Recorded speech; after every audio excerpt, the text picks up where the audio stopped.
The following comes from the book The Essex Boys and Mr. X by Heath Mayfield from Visual Feast Publishing. No matter who or how many people may have been involved in the murders, from the organiser to the shooter, the most critical issue in the following accounts is that the motive to commit the crime has been overlooked and undisclosed. That motive was solely one person's jealousy, pathological jealousy rooted in a massively narcissistic personality. As well as being a sadistic, violent psychopath, he was known to explode in rage if threatened or challenged. The murders took place during a period of criminal upheaval where various violent gangs and individuals had intentions of seeking vengeance. They were said to be very offended by the unacceptable practices of Tony Tucker and Tate in the form of blatantly ripping off drugs from other criminals while pretending to be retributable buyers. They had in addition a growing habit of not paying their debts. They ripped off a dangerous canning crew of hundreds of thousands of pounds worth of travellers' cheques. This action alone created extremely hostile feelings and was followed by some serious threats. Various parties were said to be in the planning stages of seeking retribution from Tucker and Tate. But who got to them first and how? Tucker and Tate both started life as well-behaved, respectable and educated children. They were from good families and were wanted and loved. It was not as if their backgrounds consisted of poverty-driven survival. One day, however, their egos and their lust for power and wealth would cost them their lives. What would put them out of control would be the insatiable need to consume a cocktail of drugs just to function. Their later friend Craig Rolfe, however, had started life in an unusual and tragic manner. He was born in prison to a mother who had been found guilty alongside with a lover of murdering Rolfe's father as he slept. Rolfe himself was also a lifetime user of Class A drugs. He was violent and used steroids to try to bulk up, but never to the extent that Tucker and Tate took it. They bulked themselves up massively. They did not fully realise that a violent or aggressive personality would be more likely to react uncontrollably to urges to act violently or aggressively if they continued using steroids. Tate had ventured into a form of self-employment. He was working, but more as a backyard trader, as a car dealer, selling second-hand cars and machinery. He would eventually have his fingers in many small pies, including a mediocre suburban brothel. At the time of his murder, he was in a relationship and the proud and caring father of a young child, a son whom he adored, like any other loving father. He may have been loud, but he was known to be extremely loving and caring before his decline into drug-induced mental mayhem. As for Tony Tucker, he was well-mannered and polite. He had ventured in the security industry and achieved success by building a monopoly on security guards, particularly those used on the doors of many nightclubs. He was well organised and reliable. He had hundreds of men on his payroll and were all experienced and reliable as well.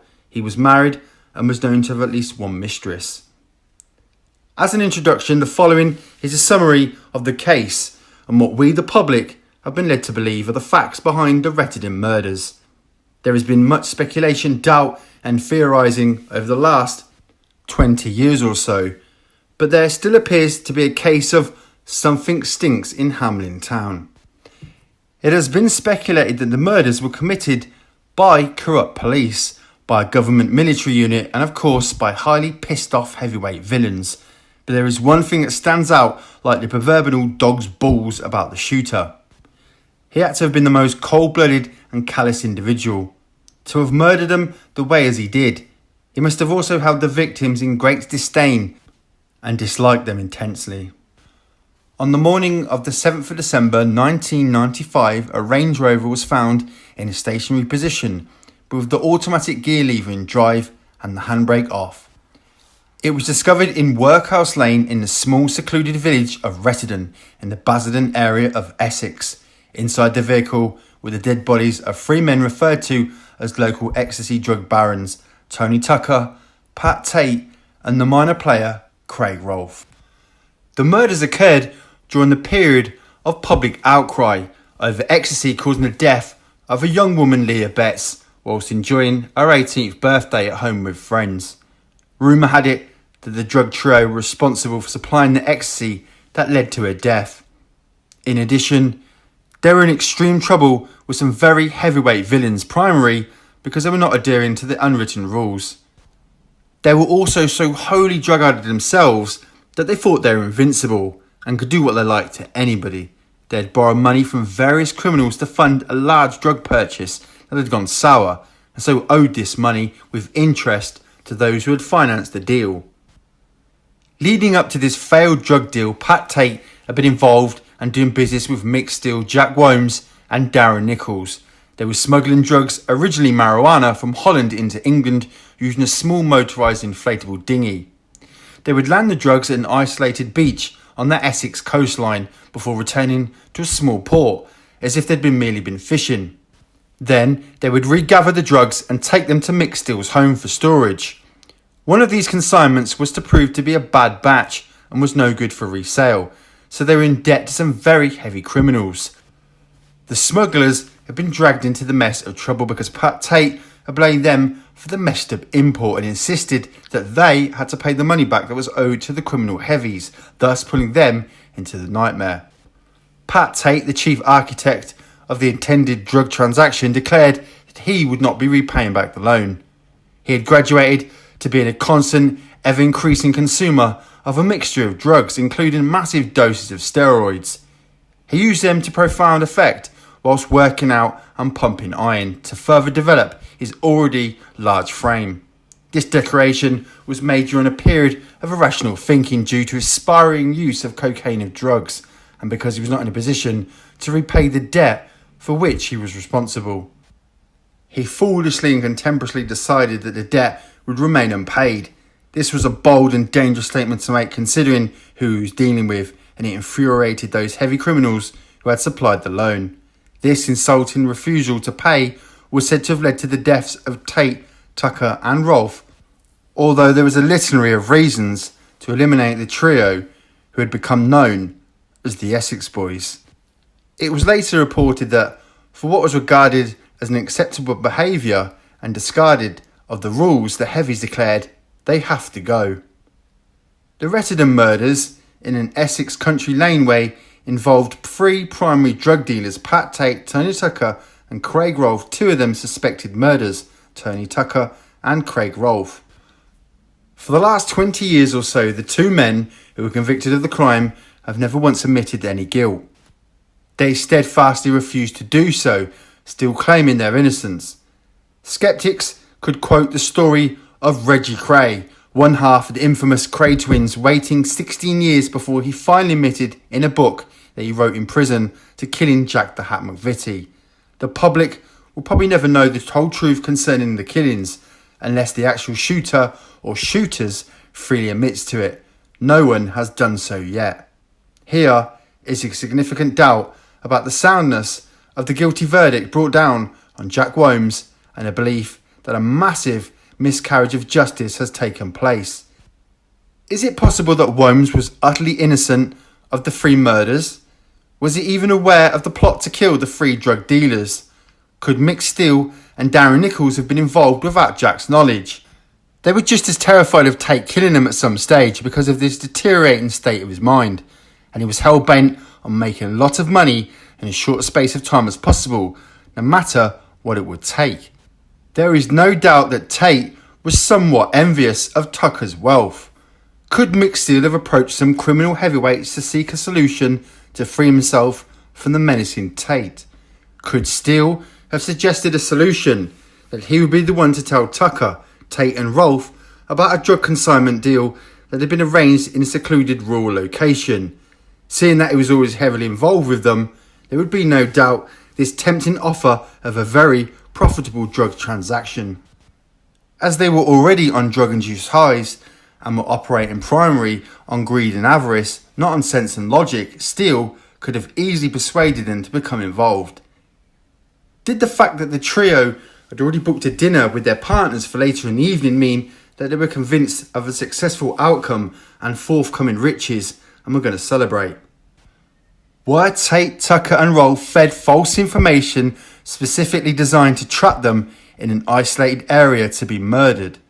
Was this why Craig Rolfe had mentioned to his wife that he was expecting to join up with Mick Steele at some point in the early evening of the murders? But there is no mention of Jack Womes.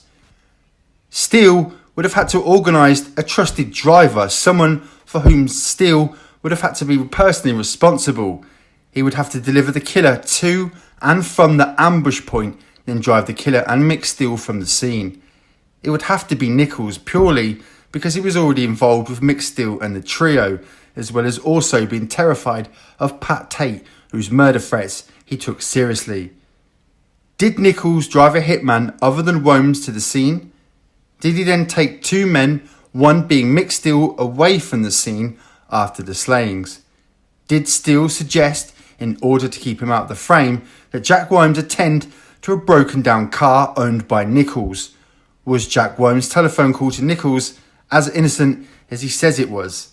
Simply to let him know that Jack had fixed the car and was returning home and be ready for Nichols to pick up.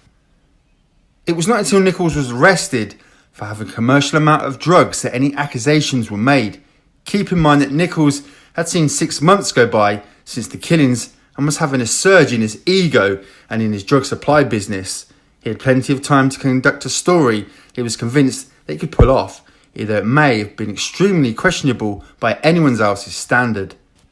He had a plan B regarding the murders that would indicate that it had been an unsuspecting fool for being duped into an involvement in a serious crime, and would play down his knowledge of or personally participation in the killings. Supposedly, he was faced with a lengthy jail sentence in the future.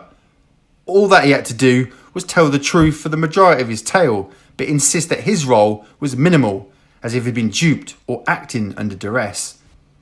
By putting an innocent man in the frame without any feelings of guilt or remorse, he would be able to further his ends and to protect himself. He was trying to preserve his life, as if he would be killed if he informed on the actual killer of Tucker, Tate and Rolfe. Nichols may have decided to replace the identity of the shooter with that of Jack Womes, a close friend and criminal business partner of Mick Steele. It would appear to be logical, as if Steele and Womes had a very close bond and were known to be in each other's company most of the time. They were also on the police radar for various activities. Although it appeared that Pat Tate was short of cash at the time of his murder, he was quite wealthy, but maybe not as wealthy as Tony Tucker. It was revealed sometime after the murders that a well-known criminal by the name of John Marshall, who was known to be involved after the fact in the Brinks-Mat gold robbery and who was ironically shot dead in a Range Rover himself, was holding £50,000 for Pat Tate. Pat Tate had an undeniable connection to the holders of the Brinks-Mat stolen gold. It is thought that he was first become acquainted with the robbers through supplying them and other criminals with vehicles that he was selling as a used car dealer when he was in his late 20s. Trying to establish himself within the criminal world, Tate could acquire and supply non-traceable cars or how to get rid of them. He had already dealt with Mick Steele in his activities. In itself, the Brinks-Mat gold robbery was from the beginning in danger of becoming unstuck. Firstly, there was the age-old suspicion held by the police that there was unusually an inside man working with thieves, and this proved to be true. One of the guards had told him that the security code was changed daily and was split between 3 guards whom he identified. The robbers had captured these 3 guards, tied them up and doused them with petrol, threatening to set them alight if they did not give them the codes. Unfortunately, here was where the robbery went sour. One of the guards was so highly stressed that he could not remember the daily code that he was assigned, so the raiders could not get access to the cash held in the safes. It was then, by accident, that the raiders discovered a pallet of boxes filled with gold bars. They then settled for the gold, forsaking the attempt to get the cash. They had to go and bring in the van that was supposed to be the getaway vehicle to the loading dock so they could load the gold. They escaped with gold worth £26 million at the time, but they had a major problem as to what to do with it. How would they sell it or convert it into something more beneficial to them? This is when the sharks started to circle, followed by a larger pond of orcas about to devour them. Killer whales indeed.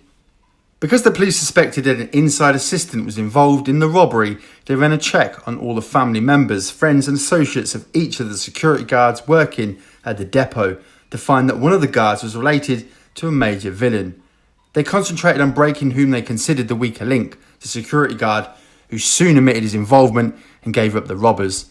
But the stolen gold bars were out and about, being handed by harsh criminal elements.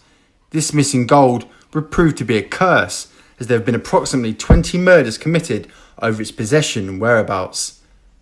Pat Tate also knew the Blundell brothers, well-known major criminals in East London and Essex.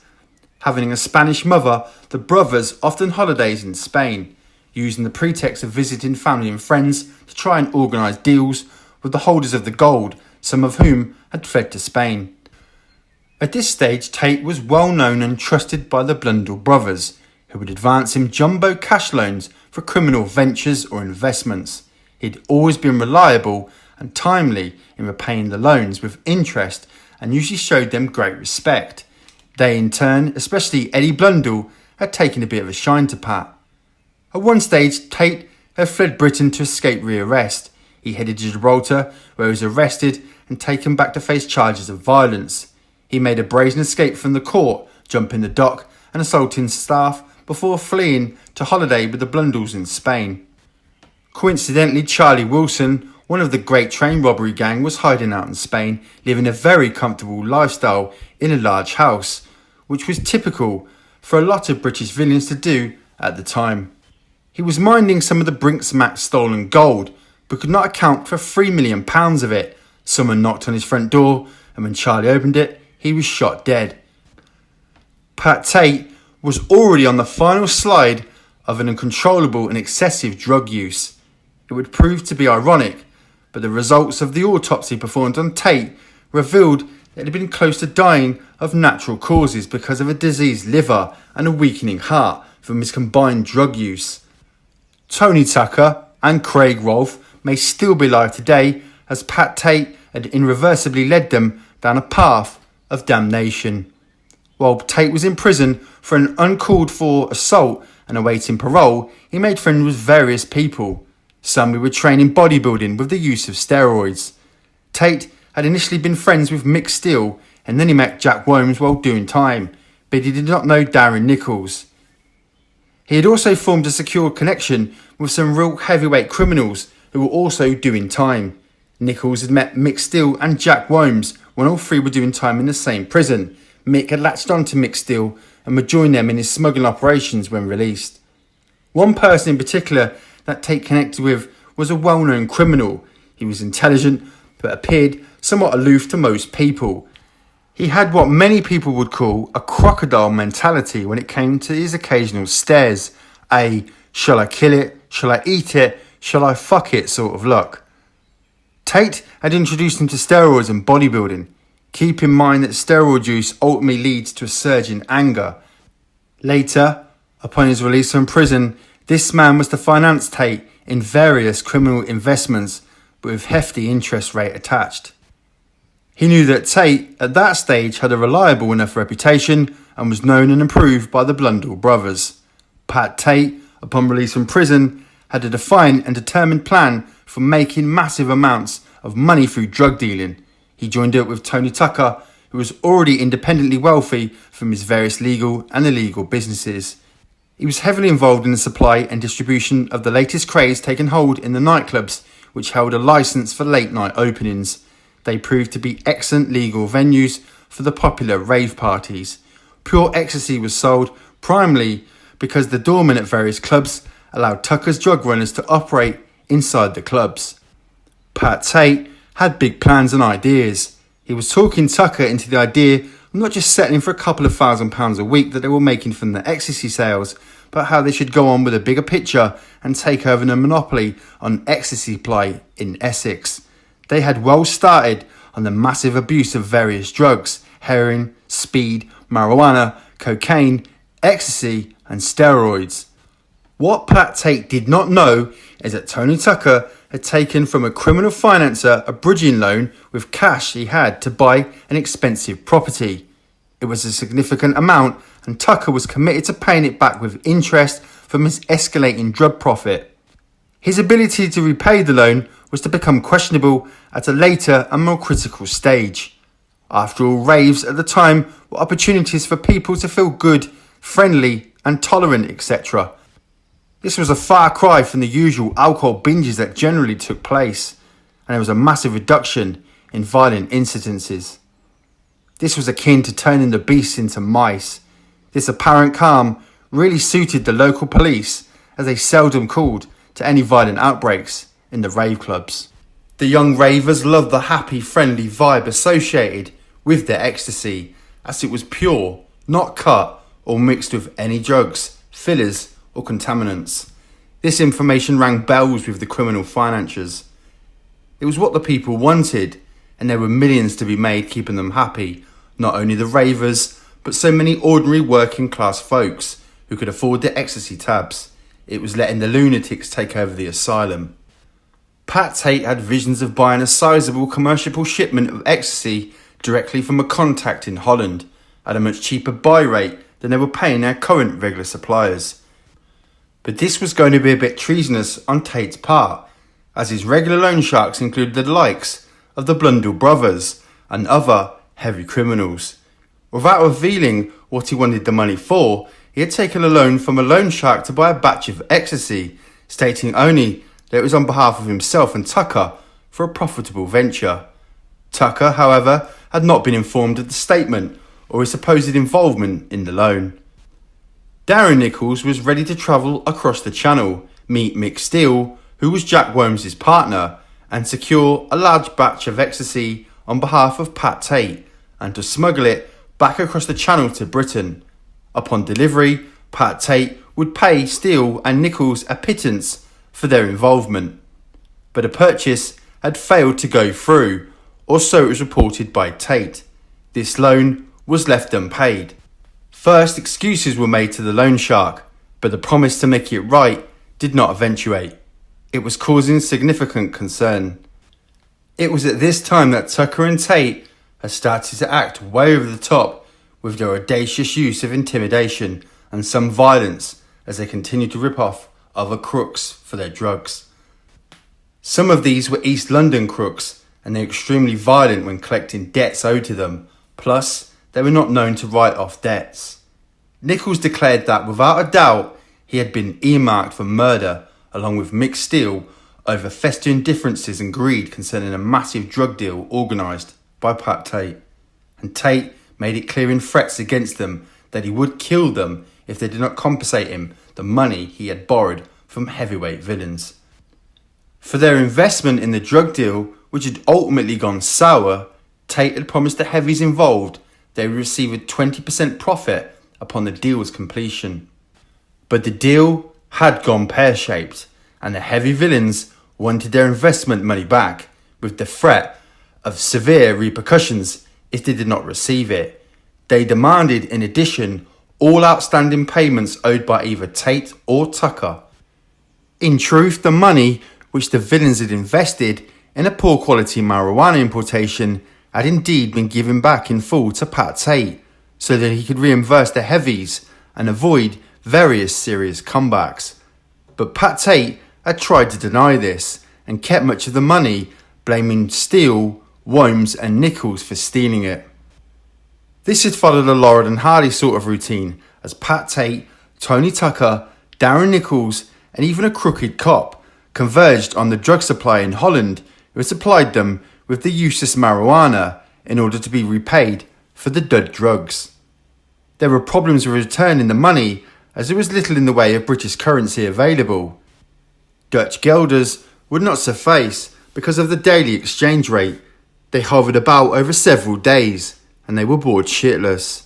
In truth, Pat Tate had some money for the sale of the third of the so-called dud marijuana that was usable and acceptable, and he'd remained stum about it. So had Darren Nichols. Plus, Darren Nichols received a cash reward of around about £400 from the police for informing them of the existence of a large batch of marijuana which he, Nichols, had dumped into a lake to dispose of it under the instructions of Mick Steele. The police rewarded him unknowingly for the dud marijuana. Nichols also coughed up a percentage of the reward to a corrupt detective that he was in league with, on the officer's insistence. When confronted by the heavies, Tate had tried to reassure them. If their money remained unpaid by the trio involved on this particular venture, then he would deliver them all, kneel them down, and shoot them in the head as punishment for their perceived deceit. Of course, he never once admitted to having their money in his possession. Did he think a bluff would suffice? Amazingly, he got away with making another promise to repay all the money with interest for the earlier loans he had taken out with the loan sharks, as he convinced them of a brilliant financial opportunity had opened up to him. Make it fucking quick, he was told. He was warned by Billy Blundell, a well-respected but infamous man and a trusted source amongst the London and Essex criminal underworld. Known as someone you should not take a liberty with, he had called for a meeting with Tate and Tucker, but Tucker had contemptuously refused to meet with him. Pat Tate went alone to the meeting. Billy had forewarned Tate that things were looking severe for his pal, Tucker, and advised Tate to rein in Tucker's unacceptable activities in the Essex area, including not paying debts on time. This was another reason that Tucker did not want to go to the suggested sit-down, but Tate did not know that there was a real case of concern to him. When Billy Blundell tried to forewarn Pat Tate, he made it bluntly clear that a lot of people and organisations had had enough of Tucker for various reasons and wanted him gone. Tucker had recently purchased an expensive property for which he'd paid cash, and this had been playing on Pat Tate's mind. It had cost hundreds of thousands of pounds. Some of this money belonged to criminal financial interests, and it should have been paid back by now. Some of this money was owed to one of the most notorious, unforgiving and spiteful loan sharks in the country. Blundell warned that if Tate happened to be with Tucker at a time when someone walked up behind him and put a bullet in the back of his head, then he, Tate, would suffer the same treatment. Pat Tate's drug-drenched, arrogant response was, "If it happens, it happens." 3 days later, they were shot dead. Did Nichols drive a hitman other than Jack Womes to the scene? A hitman who was known to Billy Blundell and who Billy described in interviews as being a severe villain. Was this known associate of the Blundell brothers a man who knew the slain men well after being involved in a drugs distribution deal with them and the doormen at Raquel's nightclub? Where Tate and Tucker had cellars for their drugs inside Raquel's, so did this Mr. X. He would often be seen in the nightclub monitoring his drug cellars and ready to organise resupplies when needed. And Billy Blundell's close associate now also had a severing hatred of Pat Tate, especially as Tate had tried to screw him for his investment money, disastrous drug buy they were caught up in, amongst other funds. Up until now, Pat Tate had a working relationship with Mr. X. He and others would finance Tate for the drug buying deals, and Tate would always repay the loans in full and on time. But that was when Tate was half reliable. On this occasion, Mr. X would not ignore the debt, nor would Tate be allowed to go unpunished. What had also been in question was the quality of the sly ecstasy, which had been sourced by Tate, who had purchased it via Nichols from a bit of a shonky source over in Holland. It was a constant source of a drug supply, but they were not quite as particular as Mr. X and his suppliers when it came to the guaranteed purity of the product, something Mr. X was adamant about. Mr. X and the other heavy players would usually buy their drugs through a reliable source who was known and trusted. He was an East End London crook who had trendy and profitable bars in Holland and Belgium. Tate's size, strength, anger and aggression were of no concern to Mr. X, who regarded Tate as a mere tool for him to make money. Tate made the mistake of considering himself to be a feared and dangerous somebody in Mr. X's thinking, but he would never be in Mr. X's league when it came to violence. Mr. X held Tucker and Tate responsible for bringing such intense heat down upon the criminal elements in Essex and for disputing an awful lot of profitable illegal business ventures because he thought that the actual composition of the ecstasy was responsible for Leah Betts' tragic reaction. Mr. X had figured that thousands upon thousands of people had consumed his supplies of ecstasy without suffering any ill effects, providing that they stayed within taking 1 or 2 tubs a night instead of gorging themselves throughout the evening. But Mr. X was also informed enough to know that some other people's chemical makeup simply cannot tolerate ecstasy. After all, the famous brilliantly skilled martial artist Bruce Lee died from a natural reaction to a low-grade painkiller bought over the counter in any pharmacy. But the Leah Betts incident had become the beacon of warning about the dangerous and deadly effects of taking ecstasy. A colossal campaign had been undertaken warning of the dangers of ecstasy to try to dissuade people from consuming it. But it seemed that the younger members of society rejected the warnings and advice as they just loved ecstasy or badly wanted to try it. Hearing of its calming and loving effects made it widely sought after. They seemed to reject the possibility that they would die for consuming just 1 tablet. It was the feel-good cheap formula for a break from everyday boredom or depression, a case of hard lines Leah, but it's not going to happen to me sort of attitude. Oh, this is as innocent as Blackpool Rock and it's cool. Leah Betts had become a high-profile case. Some thought that it was because she was the daughter of a respected ex-policeman. He had insisted on asking Leah's friends, who were prominently downstairs at her party, who had supplied the ecstasy. Before passing out, Leah had admitted to her father Paul that she had taken ecstasy, but nobody was quite sure. When news broke about the condition of Leah Betts, it brought the press in droves, trying to curry favour in order to get newsworthy content. The coverage of the Leah Betts incident had everybody's attention and it invoked a lot of sympathy, but it had caused the availability and purchase of ecstasy to immediately subside on the street and go way underground. It did cease for a relatively short period. Tucker and Tate also pulled on their overall activity at this time and just about went to ground. They were hiding their significant drug stash. The police stated they would examine all avenues of inquiry to expose and prosecute the people responsible for the ecstasy epidemic in the Essex area. There were people losing thousands of pounds a day due to the scare of being too carefully examined, and they were not too happy at all with the situation. For some, this was a very tense, taxing and anger-filling time. Then there was a vital connection that existed between Mr. X and the cocky, colourful and entertaining Steve Nipper Ellis, who was an unsuspected friend. Nipper's connection was through his father, who was well acquainted with Mr. X. Nipper Ellis's father was himself a well-connected man, and he was not a man to be easily threatened or scared by anybody, including Tate and Tucker. They had sent a perceived hitman around to Nipper's father's home to try and put the frighteners on him. Nipper was in hiding at the time.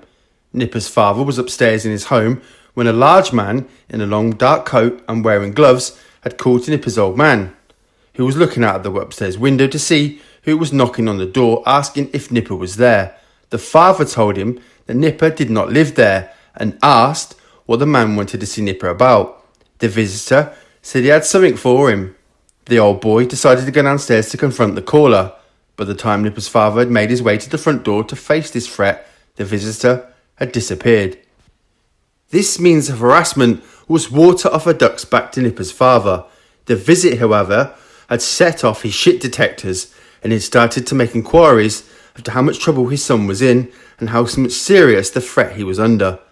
Nipper's father was a very well-respected man in criminal circles, and his associates stretched to all sorts of contacts. There he found more than ample evidence to provide a reason for Nipper to want to see Tucker and Tate dead. Nipper had gone through a period of intense stress with all of the vile things that the pair were responsible for doing to him, robbing his flat of small or minor value items to help set up one of their girlfriends in a flat, smearing excrement all over his belongings and the walls of his flat, and the never-ending threats to kill him in notes that they left about. The warnings had even included Nipper's family members threatening to do cruel things to his 15-year-old sister, including cutting off her fingers. The father found out that Nipper had warned her and that she was terrified. But the final straw for Nipper was that when he banged up in prison, he'd heard that Tate, Tucker and Rolf had supposedly attacked one of his girlfriends out of spite for him. Nipper undoubtedly wanted to kill the trio more than ever. When his father learned of this, things escalated. Nipper's father informed his very close and reliable criminal associate, Mr. X, of the situation. There is no evidence that Nipper's father paid any money to Mr. X to kill the trio, without either Nipper or his father having to do it themselves. However, both were quite capable of doing so. But again, Mr. X may have simply offered to take care of the matter on behalf of Nipper's family, for the same reason that he wanted to protect the Blundell's standing and respect. There was also his intolerance for the trio, whom he despised.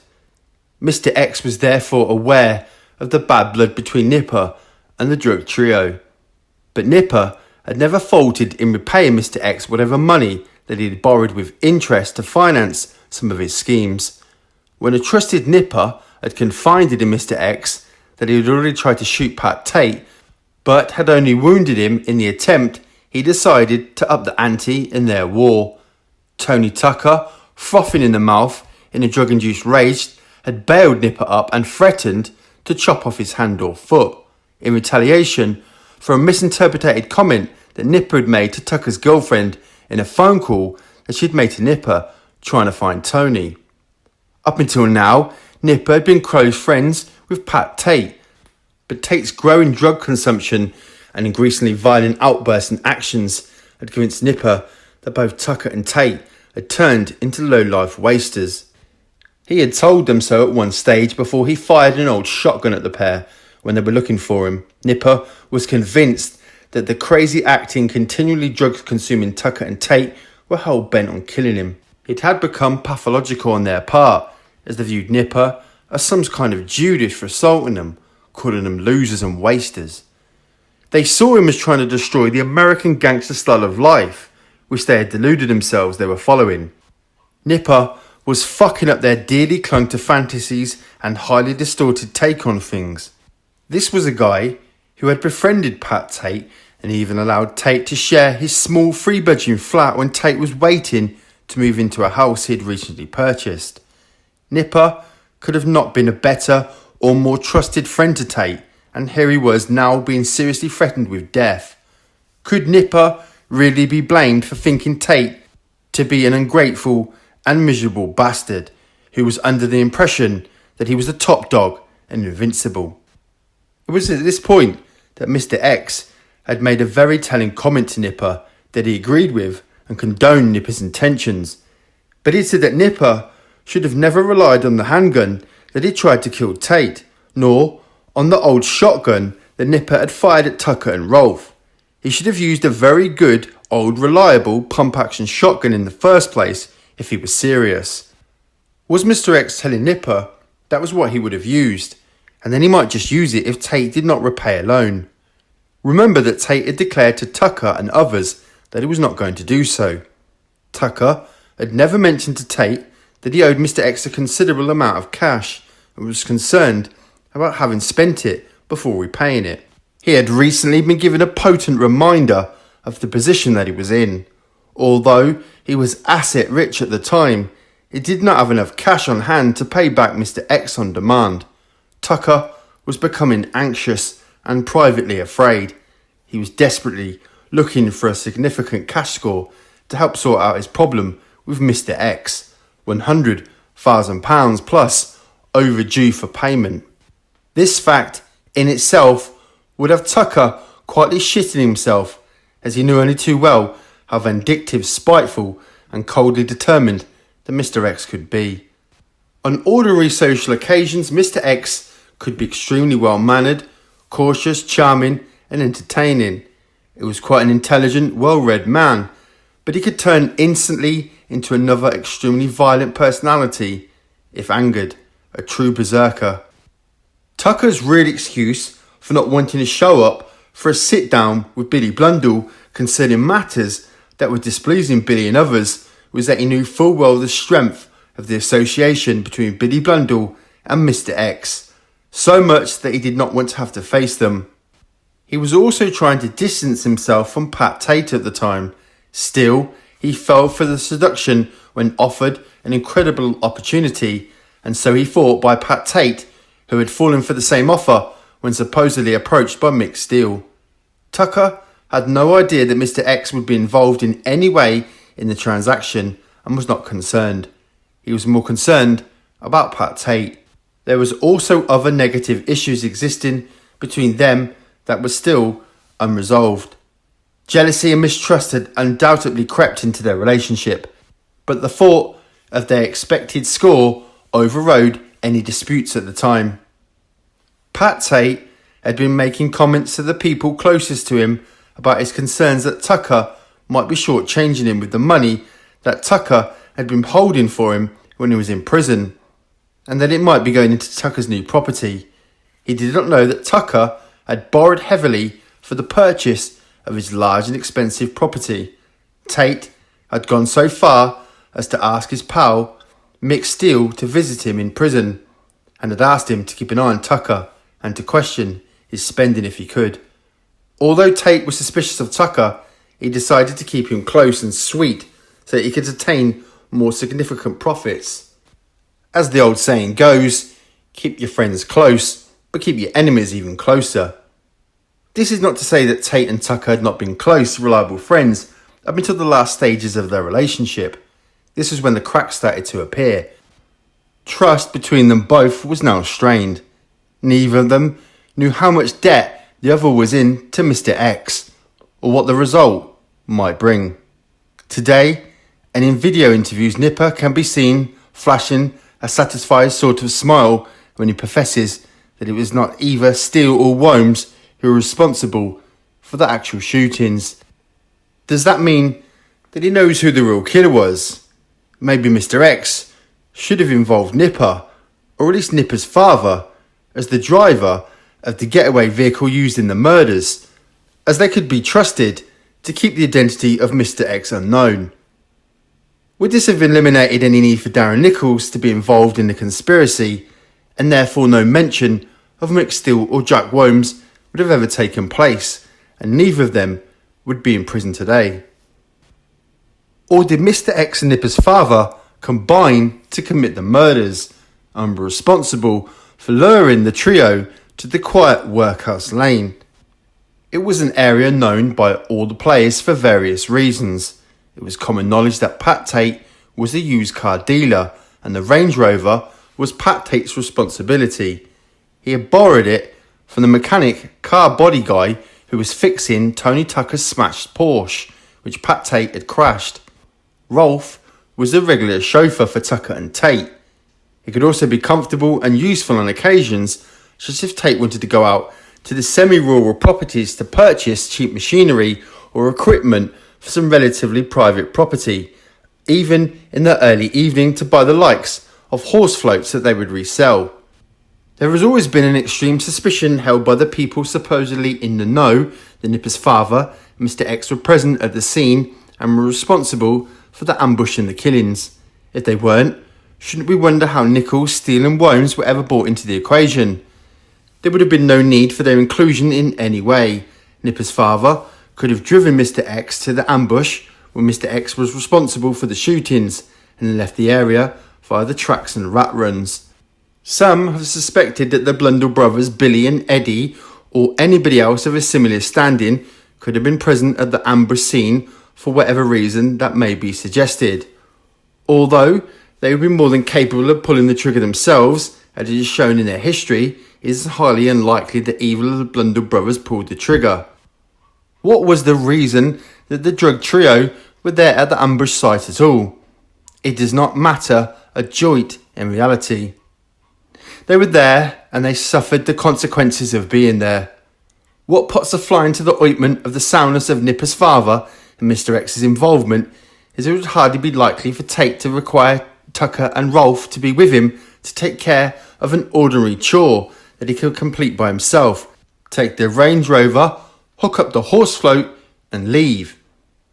If it was a case of Mr. X and Nipper's father committing the murders, it would have not involved Steele, Wombs and Nichols. As a possible trap for the murders, how could they be sure that they could catch all three together at the same time if it was a plan to entice Pat Tate to the country laneway on the pretext of buying a used vehicle or a horse float or something that Tate could resell at a handsome profit.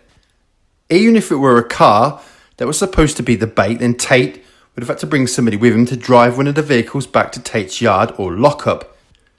It would be unlikely for the whole trio to turn up for a small buy. It would more than likely be Craig Rolfe, as he was a bit of a lackey for Tate.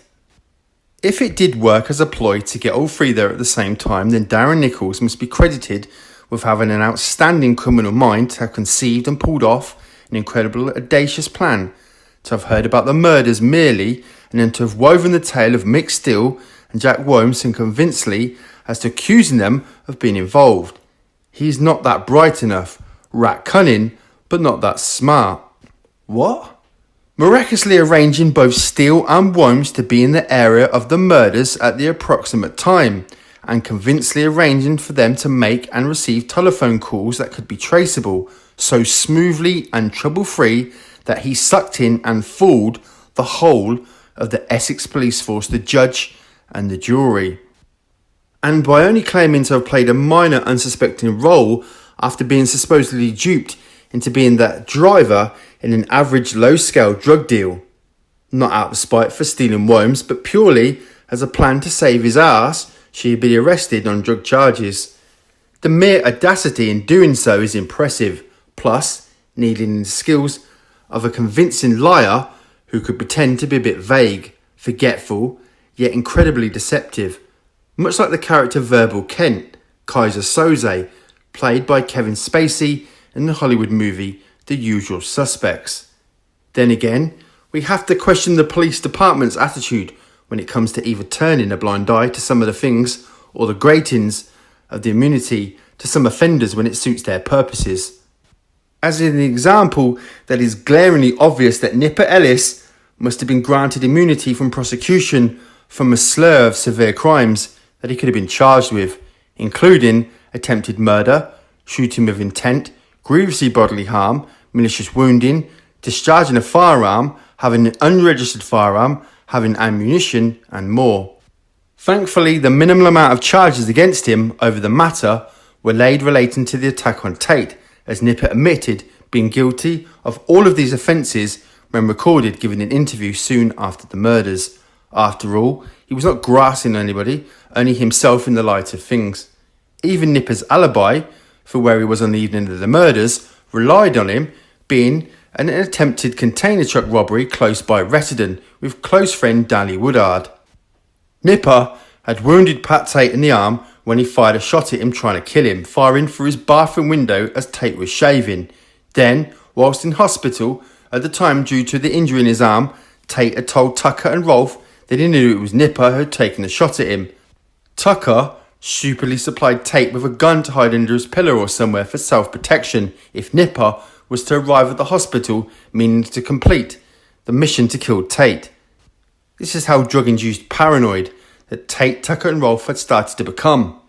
A drug-sodden Three Stooges move played out again. Other unanswered questions are, what was the real reason behind Darren Nichols' unexpected and uninvited appearance at the hospital to visit the injured Pat Tate? It may be that he was a registered and paid police informer and he was trying to gain information about Tucker and Tate.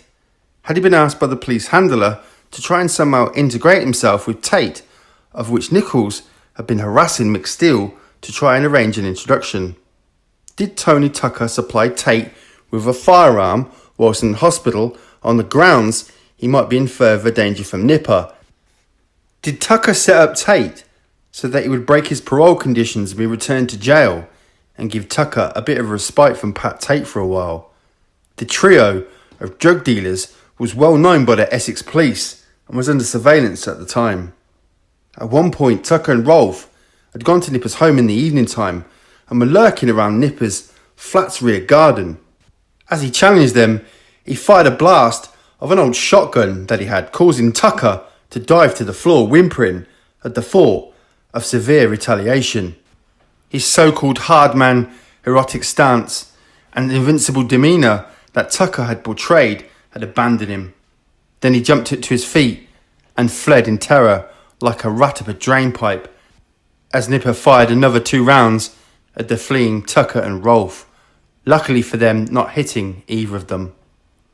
This incident led to Nipper initially being arrested and threatened with serious charges. The police had agreed not to press all of the charges against Nipper if he were to make a statement to them. They were hoping to get some valuable and useful information from Nipper regarding the murders.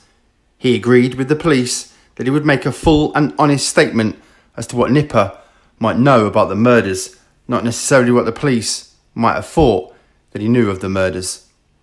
It had turned out that Nipper had nothing to say concerning anything to do with the Retiden murders, even though he made no bones about stating that there were plenty of people who were glad to hear about them being dead. It was even suggested by many that the police were responsible for the murders as payback on behalf of Leah Betts' father Paul, and that there may well have been some police that would have been prepared to commit such an act. And there well may have been many that would have condoned the murders, but they were nowhere as aggrieved as other more offended members of society. The conspiracy theorists insist that Paul Betts was a senior police officer and was well versed in the use of firearms, and he was an average shooter.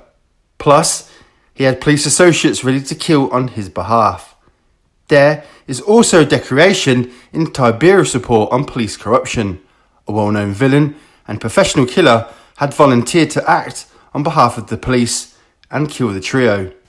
Then there was widespread talk and rumour on the streets concerning the possible involvement of well-known crime families, such as the Adams family, the Hunt family, the Bowers family, the Blundell family, and others. All heavy-duty players and others named in the police corruption report Tiberius and others. Corruption seemed to be endemic throughout the Metropolitan Police Force and other regional forces.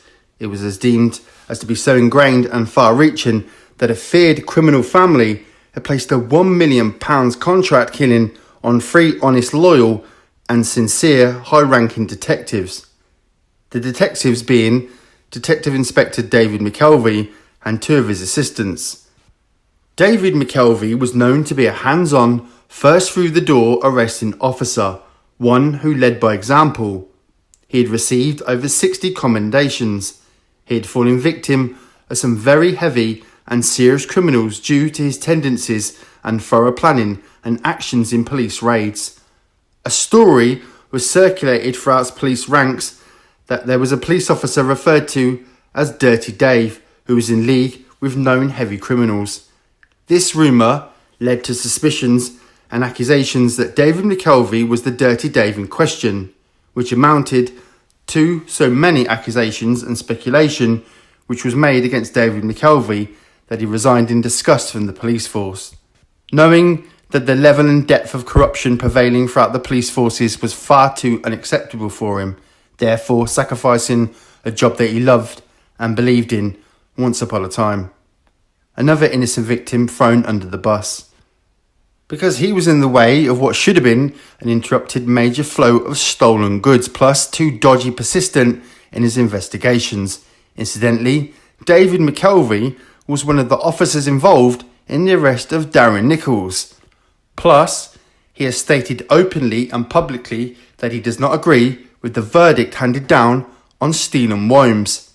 He has recently posted on social media. It reads as follows. The cell site information proves that it is highly unlikely that Michael Steele was in Workhouse Lane at the time of the murders. It actually corroborates his alibi. Michael Steele was a cunning career criminal. Why would he use a man he knew was a police informant to drive on a triple murder? Why would he use a £50 scrapper of a car that regularly broke down as a getaway vehicle? Why did he not have a sound alibi for the time he was allegedly killing Pat, Tony and Craig? The number of inconsistencies in this case and the manipulation of evidence is outstanding. Our team of highly experienced senior investigating officers are daily trawling through the evidence, all hard-nosed career detectives. We cannot believe the incompetence of the police involved. Murder squad officers having affairs with primary witnesses, a blinkered approach to the evidence, the protected witness having days out with the media, evidence being manipulated, vital material being withheld and hidden from the defence, murder team members getting convicted, or sacked for dishonesty or misconduct, and so the list goes on. It is clear that from very early on they decided Michael Steele was involved and guilty, and as a result ignored everything else to the contrary. It is quite incredible. The telephone material that now exists proves that neither Michael Steele or Jack Worms were at the scene. It also proves highly unlikely that Tony, Pat or Craig were in Workhouse Lane at the time the police and Nichols says the murders occurred. The timeline corroborated that. If they were not executed at the time and in the manner according to Nichols' account, then his evidence is false. I doubt that those actually involved will ever be brought to justice, but hopefully the truth will emerge, and this miscarriage of justice will see the release of 2 innocent men of the murder. Ellis did own up to his actions regarding the Tucker and Tate incidents, but the deal had been done and dusted. Nipper knew that he had immunity from any prosecution of charges relating to the matters that he would own up to. Nipper had kept his part of the deal, therefore he was not charged and arraigned for what he had admitted to, and never at any point did he mention the existence of Mr. X. A very significant fact. That is, Tate had insulted Billy Blundell by arrogantly disrespecting him regarding Billy's efforts to help resolve matters. It did appear that Tucker had contemporaneously ignored the invitation of a friendly sit-down with Billy to try to help sort out problems. So much so that it was being viewed as the ultimate insult by many, and being offed for it would come as no surprise. But when advised by Billy Blundell that he did not have to kill Tate, the killer could just shoot him, or both of them, Tate and Tucker, in the groin, therefore leaving them alive and still responsible for any monies owed to Mr. X, which he could then collect. The killer was infuriated at the suggestion and had responded that he would not do that. Money owed him appeared to mean nothing to him. He said that he could soon replace the owed money, but he could not abide Tucker and Tate any longer, as the Blundell's family pride and reputation were on the line, and he fully intended to kill them both to preserve the family's standing, including their sycophant wannabe gopher, Rolf, if need be, or anyone else that may be present with them at the time. Did Billy Blundell sense any sort of deeper reasoning for Mr. X wanting to kill Tate and Tucker? He did seem to be personally somehow overly bothered with the continued existence of Tate and Tucker. Was there more a personal reason? Billy Blundell has never commented publicly on the possibility. There was never any need for a second shooter, as there was indeed only one shotgun used in the attack. Whether it had to be reloaded mattered not. It was planned to be an act of extreme prejudice and malice, but not overly rushed when executed, a terrifying experience for anyone to have witnessed. And as an example to others who thought they were beyond punishable retribution, with obvious clarity. Again, did Nichols drive a different hitman rather than Worms to the scene? In his evidence, Nichols said that talk or conversation was minimal on the way to the ambush scene. Was this because Nichols was previously told not to ask any questions concerning the activity and not to inquire as to the killer's identity? Even if he already knew the killer's identity or suspected it, or the people who condoned his intentions to take care of the matter, merely to drive and wait, then to take 2 men away from the scene, supposedly including Mick Steele after the slayings. Was the real shooter the one who tried to fit the false number plates to the VW, only to find that they could not fit the fake plates because of the wet weather? This fact was something that Jack Worms was aware of, and therefore would not have bothered trying in the first place. Was Jack Worms merely attending a broken down car owned by Nichols at the time in the Basildon area on the request for help by Steele to try to keep Jack out of the frame? Was Jack Worms' telephone call to Nichols as innocent as he says it was, simply to let him know that Jack had fixed the car and it was ready to pick up?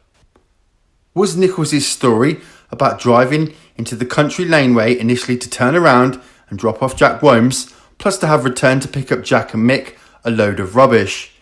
There was no distinct footprints or tracks found leading down the laneway leading to the locked gate. Did Nichols actually drive the killer to an accessible entry to the trail running adjacent to the ambush track, so as not to leave any distinguishable tyre prints or individual footprints, or even oil droppings from the VW car that had a significant oil leak bound to leave traces?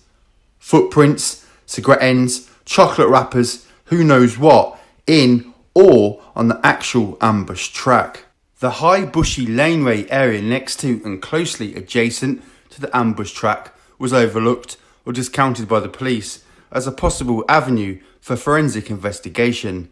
There were many footprints found at the gated scene, but most had been attributed to different groups of shooters that had visited the area on a regular basis for shooting purposes. Then there were the footprints left by the farmers, who have said to have originally discovered the bodies of the dead men. Later, untold police investigators and photographers stomping all over the place. The whole crime scene had been disturbed and contaminated. The only useful factual evidence left on hand were several spent shotgun cartridge shells. There were also no distinct footprints or distinguishable so-called New Wellington boot footprints worn by Steele and Worms, as professed by Nichols so vividly, left leading from the Range Rover and back up the ambush track to where Nichols professed to have been waiting and picked up Steele and Worms, but leaving no tyre tracks or oil leak spills to indicate that a vehicle had been present. Again, did they leave the area via a small maze of tracks and rat runs that lead around the farms and fields leading back to close to the town?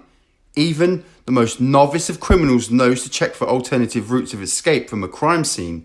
Alternative escape routes were never considered or investigated by the police. Was Nichols' story about leaving the scene and waiting elsewhere a load of rubbish also? Was he there, only metres from the ambush, waiting in the dark, merely to witness firsthand the killings, and not far from the parked VW in the adjacent thickly bush-lined track, watching or listening to the proceedings? Close enough for him to have witnessed some of the shotgun fire flashes, and witnessing McSteele and the shooter haul a lumber tucker slowly and difficultly back into the Range Rover, which might explain the blood that Nichols said he witnessed on McSteele's gloves when he entered the VW for the escape. Did he not mention blood seen on Jack Worm's hands or gloves, and blood or tissue splashes on Jack Worm's jacket? How could he? Especially if Jack was not there, as there would have had to have been if Jack Worms had been the man standing outside the Range Rover firing, and he'd been standing close enough to Pat Tate when he's supposed to have blasted Tate in the top rear of his head or huddled against the back door of the car, naturally exploding and disappearing some of the contents of Tate's head in the direction of the shooter's upper body like a mist, or a spray of blood and biological tissue or material in the process and onto the shooter. Did the actual shootings take place in a cold, calculated and deeply personal and spiteful manner, and not a half-assed, rushed and panicked in a clumsy, amateurish way? Right from the offset, Nichols admitted that he'd never had the bottle to actually kill anybody. He could assist in a murder, but only as an accomplice and not the actual killer. Oh, Nichols could certainly condone the murders of others, but he could not personally commit the act. In truth, neither could McSteele nor Jack Worms. Nothing in their psychiatric assessments point or indicate that would have a psychopathic personality. Nothing that would appear in the psychological makeup of a sadistic, vengeful, spiteful and determined killer, as assumed the shooter was by many. Nichols was fully aware of what the legal ramifications of being part of a conspiracy to murder were.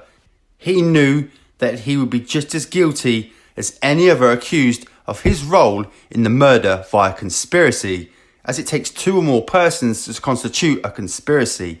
Plus, he would have had to be informed or reminded of this fact specifically by Steele, that Nichols would be as guilty as Steele. So his involvement was as a willing conspirator. Therefore, he would have been reminded to keep this fact in mind should he ever speak of the murders, even if the threat of being offed by the real killer or other interested parties did not deter him. After the murders, Nichols tried to distance himself from Steele and Worms, but Darren Nichols always had it in his mind to deliberately try and distance himself from any responsibility in the killings by placing it squarely upon the shoulders of Steele and Wombs when first questioned by the police, and denying any prior knowledge of what was planned by Steele and Wombs. He professed and was allowed to plead that he'd been duped into being a driver one evening by Steele and Wombs to take them to a drug meeting, no more. A cockamamie yarn was told by Nichols of a supposed drug hijack concerning a light plane and a reported 4 kilograms of cocaine. They had coincidentally obtained a machine gun from a criminal friend of theirs, but this was purely to add dramatics to his tale. He spoke of Mick Steele, who was a licensed pilot and was supposed to fly some people in a secluded field in the Basildon area, carrying a massive stash of cocaine. Tucker, Tate and Rolfe, who was a mere assistant, as being Tucker and Tate's driver and gopher, but he was still going to receive a large drink for his cooperation. This is why he was aware of what was to happen and was to take place at the scene. What has to be kept in mind is that in reality, it would take a considerable amount of side lighting to make a landing track for any light plane to use. It would need to be transported to a supposed landing field. What is the likelihood of the trio having in their possession such a bulky and noticeable mound of such equipment? Or could they arrange to borrow such equipment that would be necessary? The chances in either case are minimal. Plus, the unmistakable fact being, how on earth would Mick Steele explain that they had been hijacked and robbed without him being left on the floor dead with the consignment handlers? It is doubtful indeed this fantasy of Nichols was ever on the cards. Once again, Nichols has just been fanciful and imaginative, but may have been persuaded the people responsible for writing the screenplay for the movie to suck it up, as it made for a good plot and dramatic viewing. Nichols had declared that he had been coached heavily by the police on what evidence he was to give in the upcoming trial, especially concerning times, as they wanted Nichols' evidence coincided with timed telephone calls made by or received by Steele and Wombs on the eve of the murders. He even made mention of the number of times that the police had pointed out glaring differences and contradictions in his various statements, and he would then rectify them with answers to better suit his evidence. The police were said to be highly sceptical of Nichols' denial of being a knowing, willing accessory in the murders, but to secure a conviction against Steele and Wombs, they were prepared to play along with Nichols, conveniently giving him the benefit of the doubt, as they had no other collaborating or forensic evidence to rely on against Steele and Wombs in the prosecution of their case. When the Range Rover had finally arrived at the gated location, Rolfe had stopped the vehicle quite short of the locked gate, as he did not know which way it opened, inwards or outwards towards the car. So he left the room so he did not have to reverse if the gate opened towards him. He kept his foot on the brake the whole time. Moments only had passed when Mick Steele was said to have opened the rear passenger door and alighted from the vehicle, plus telling those inside to stay in the warm, as he would unlock the gate to allow them entry into the field that they would be operating in, at the same time conducting their perceived planned Mozzo drug transaction. Here, they were supposed to wait until the arrival of the cocaine shipment plane. Steele specifically left the rear door open as he walked past the seated Rolfe at the wheel of the vehicle, so as the occupants could keep him in their vision. Tate had moved into a more central position of the rear seat, so he could view the goings-on outside with Steele, plus with him leaning slightly through the gap between the passenger and the driver's seat, with his hands on the rear of the front seats close to the headrests. It took Steele a few moments to reach the locked fence, wearing a pair of gloves in the process, and to move as if to unlock the padlock. At the same time, this action gained the full attention of the trio inside the vehicle. The shooter, said to be Jack Wombs, was hiding in wait and had made his way closer to the car and stood at the open rear door of the Range Rover at an angle so as Tate could not see him in his peripheral vision at this stage. And then he fired a single barrel blast of his shotgun directly through part of the driver's headrest and into Rolfe's head at the rear right-hand side, immobilising him instantly. And then it is said that Jack Wombs then murdered both Tucker and Tate in that order. Now let us consider a more centralised and focused analysis of the facts that are known and deemed to be correct. That is allowing for and accepting that there is in existence a British national criminal organisation that is referred to as the Untouchables, a ruthless and all-powerful combination of corrupt officers in various government, police, military and criminal circles, departments and organisations that cannot be dismantled, similar in a sense as the American CIA. As when taken into consideration a statement made by an Australian former serving police commissioner, John Avery, when he declared and stressed that unfortunately any police force does not run on clean hands alone when faced with police department accusations of corruption. What was the real motive behind the Retiden murders, and who was the actual shooter?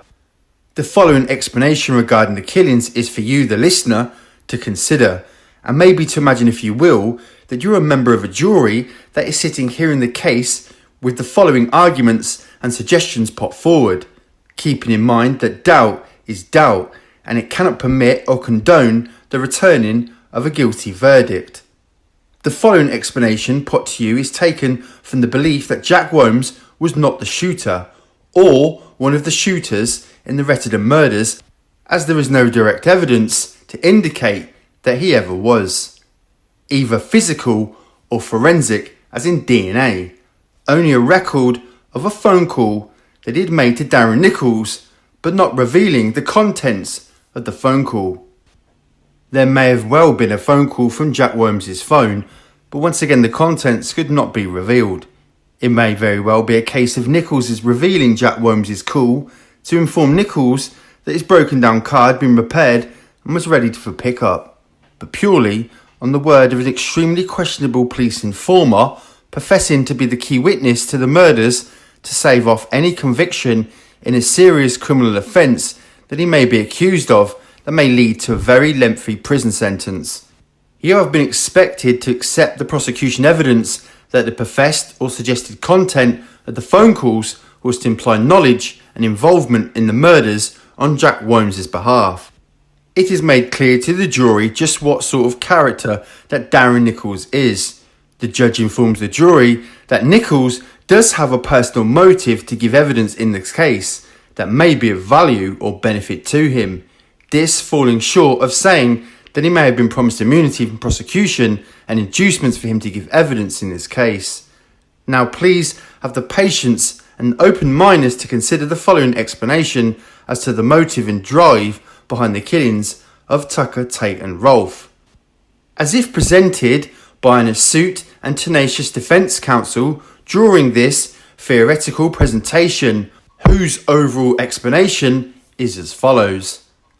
At a time of public outcry regarding the death of teenager Leah Betts, there was an awful lot of pressure brought to bear concerning specific individuals who could be considered somewhat to be connected to the drug-induced death of the teenager. One such person will be referred to throughout as Mr. X, a man who is known to be an intelligent person, individually very wealthy and a criminal venture financier. A known dangerous criminal and being extremely vindictive and unforgiving to the point of murder. His real name cannot be divulged. This omission is to offset any legal proceedings for perceived defamation or slander, as this person is still alive today. He remains connected, protected and dangerous. He is most certainly not a fictional character. Mr. X was undoubtedly known as a significant player and financier in the local crime scene in Essex. Not only is he a well-known villain, but is reported to be a close family relative, or at least a trusted close friend, by the Blundell brothers Billy and Eddie. Keeping in mind that there are numerous members of the Blundell clan with different surnames, but housed under one roof, housed under the Blundell name. He was already versed and personally experienced when it came to murder, and was well acquainted with the trio of Tucker, Tate and Rolfe. He had conducted business with them on various occasions, but not all to Mr. X's satisfaction. Although there was a time before Pat Tate had spun out through the massive intake of drugs that he was consuming continuously and his paranoid panic, Tate had always had a sound reputation of paying back loans he had taken from various criminal financiers, Billy and Eddie Blundell and Mr. X to name two, including their loans to Tate for the disastrous marijuana deal that went wrong. It had come to the stage that Tate had gotten into such a mental state that he threw all caution to the wind, declaring that no one was going to get paid back. This crazy decision had bothered Tony Tucker, as it was commonly known that whatever Tate was involved in, that Tucker would be required. So when Tate had borrowed drug finance money, it would be assumed that Tucker was responsible for half of it. Therefore, any retribution taken against Tate would automatically be taken against Tucker. It had been said that Tony Tucker blanked Billy Blundell as far as joining him in a friendly sit-down through arrogance, contempt and disrespect, but in reality it was because he was terrified of the possible consequences that could be waiting for both Tate and himself for failing to come good with the paying back of the loans and the interest accrued on them that Tate had arranged for the messed up drug shipment. He may well have been wary of Billy and Eddie Blundell, still he was terrified of Mr. X and his well-known penchant for exploding into a murderous rage at any given moment, and who well may be present at the sit-down. This issue had been a factor in the sour relationship between Tucker and Tate. Just prior to the murders, it was reported that Tucker had started to act a little bit different in his otherwise unshakable self-opinion that he was a dominant Mr. Somebody. Did Tucker want to stay out of the usual limelight and spend more time at home with his moody attitude and seemingly annoyed at Tate for some reason, as told by Tucker's partner later? When the incident leading to Leah Betts' death occurred, there was an initial rumour that it was Mr. X's supply of ecstasy that he was providing locally to the regular drug dealers that was the source responsible for the teenager's death. This news had infuriated Mr. X, as he was aware that it was not one of his bulk drugs buying recipients that had handed the ecstasy to Leah Betts, but a runner of Tucker and Tate's. As Mr. X was a semi-regular visitor to Raquel's nightclub under the supposed guise of being an innocent party-goer. He was at the time a young enough man so not as to look out of place in a trendy young nightclub. He was probably mistaken as to be one of the owners keeping an eye on the venue.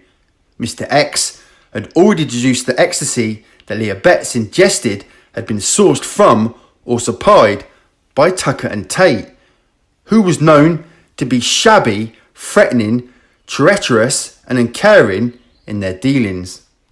It was not until the news broke regarding Leah Betts' condition that Mr. X was approached by one of his regular contacts who had required financing for their criminal endeavours. As they revealed to Mr. X that a young drug runner of his had informed him that he had recalled seeing Leah Betts on the day of her birthday out on the streets, and it was in his discussion with her as to the availability of ecstasy. It was at this point that a known runner of Tucker and Tate, well known to Mr. X's young runner, had hijacked the conversation and had persuaded Leah Betts to purchase the ecstasy that he had been selling at a discounted price to Mr. X's runner. They were confirming to Mr. X that it was Tucker and Tate's ecstasy that was responsible for Leah Betts' condition. The tab from the batch of ecstasy that Leah Betts had consumed was said to be an awfully lot stronger than the ecstasy that was usually available. It was of relatively pure quality. Tucker and Tate were well aware of this warning by their initial supplier, but had chosen to ignore it or any consequence that it may bring for their unexpected consumer. Money alone was their concern, not anyone else's health or safety. It had been so strong that Leah Betts had consumed an incredible 11 pints of water while dancing rapturously to the music, believing she was okay, as she was remembering to drink plenty of water so to keep hydrated while sweating away. However, this was a common misconception on behalf of ecstasy consumers. She was not visiting the toilet to dispose of the excess water, and therefore her liver and her kidneys started to fail and would not process the water into the effects of the over intake of water caused by the first. But she did not recognise the excessive hyperhydrogenation that she was suffering from. Plus, the chemical changes taking place within her body. The overload of water had started to swell her brain before eventually collapsing her. What was to unfold then was the initial plan for a personally justified act of retribution administered upon Tucker and Tate on Mr. X's behalf. That would be via a plan formulated by Mr. X, and then affirmative action regarding that plan would take place and be administrated personally by Mr. X. His mantra was, if you're going to kill somebody, do not tell them. He was not about to murder the trio on behalf of Leah Betts. It was purely on the grounds of unacceptable arrogance and disrespect, plus money owed. At least that was the excuse that was given by Mr. X to those in the know. Mr. X was not having any of this. There were unwritten rules to obey. The unconcerned and the callous attitude being shown by Tucker and Tate as to any other human being indeed vexed Mr. X, along with the fact that Mr. X was very well connected and did not want any sort of association of involvement made against him or any close associates of his who were regarded as reliable, careful and accountable villains. Plus there was a possibility, but unknown and unintended personal involvement of Mr. X in the suspected murder of a young drug runner who was operating on behalf of Tucker after they accused him of ripping them off regarding their drug profits. Mr. X had inadvertently given Tate a loan to buy some drugs that were eventually to make up the concoction that eventually led to a young man's death via Tucker and Rolfe. At the same time, Pat Tate was languishing in prison for a time for breaking the rules of his parole. Who had administrated the young man with a fatal concoction of drugs they then injected him with, not once but on 2 occasions during the assault on the young fellow. They were then laughing at the deceased young man's death by giggling as if it was a random joke before dumping the young man's lifeless body in a local ditch. This matter, Mr. X certainly did not want to be implicated in any way. He also despised Pat Tate personally at this stage. He regarded him as a drastic waster and is what many have come to see him as. An extremely treacherous, volatile, belligerent, disrespectful oath, and was insistent on using extreme gratuitous violence, not to mention Tate's rough and cowardly violent treatment of women. Mr. X was certainly not alone in this thinking. It was odd considering that Tate and Tucker had both been responsible, well-behaved and respectable schoolboys. It can be said that they were average students and showed little sign at the time of turning into what they had become. Drug-soaked and haphazardly trying to live life as if it were a Hollywood gangster movie, with them playing imaginary movie roles such as characters in Scarface and such like. They were at a stage of delusion, imagined grandeur, a loss of rational thinking and actions, and more. Yes, suffering delusions of grandeur and power, with carefree abandonment.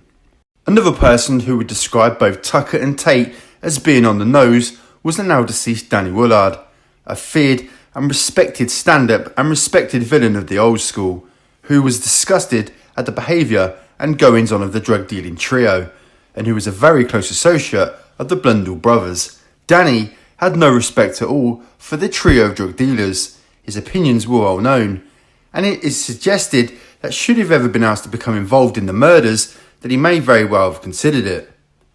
There was an incident when Tucker and Tate tried to muscle in and intimidate some local hydroponic marijuana growers for a share of their crop.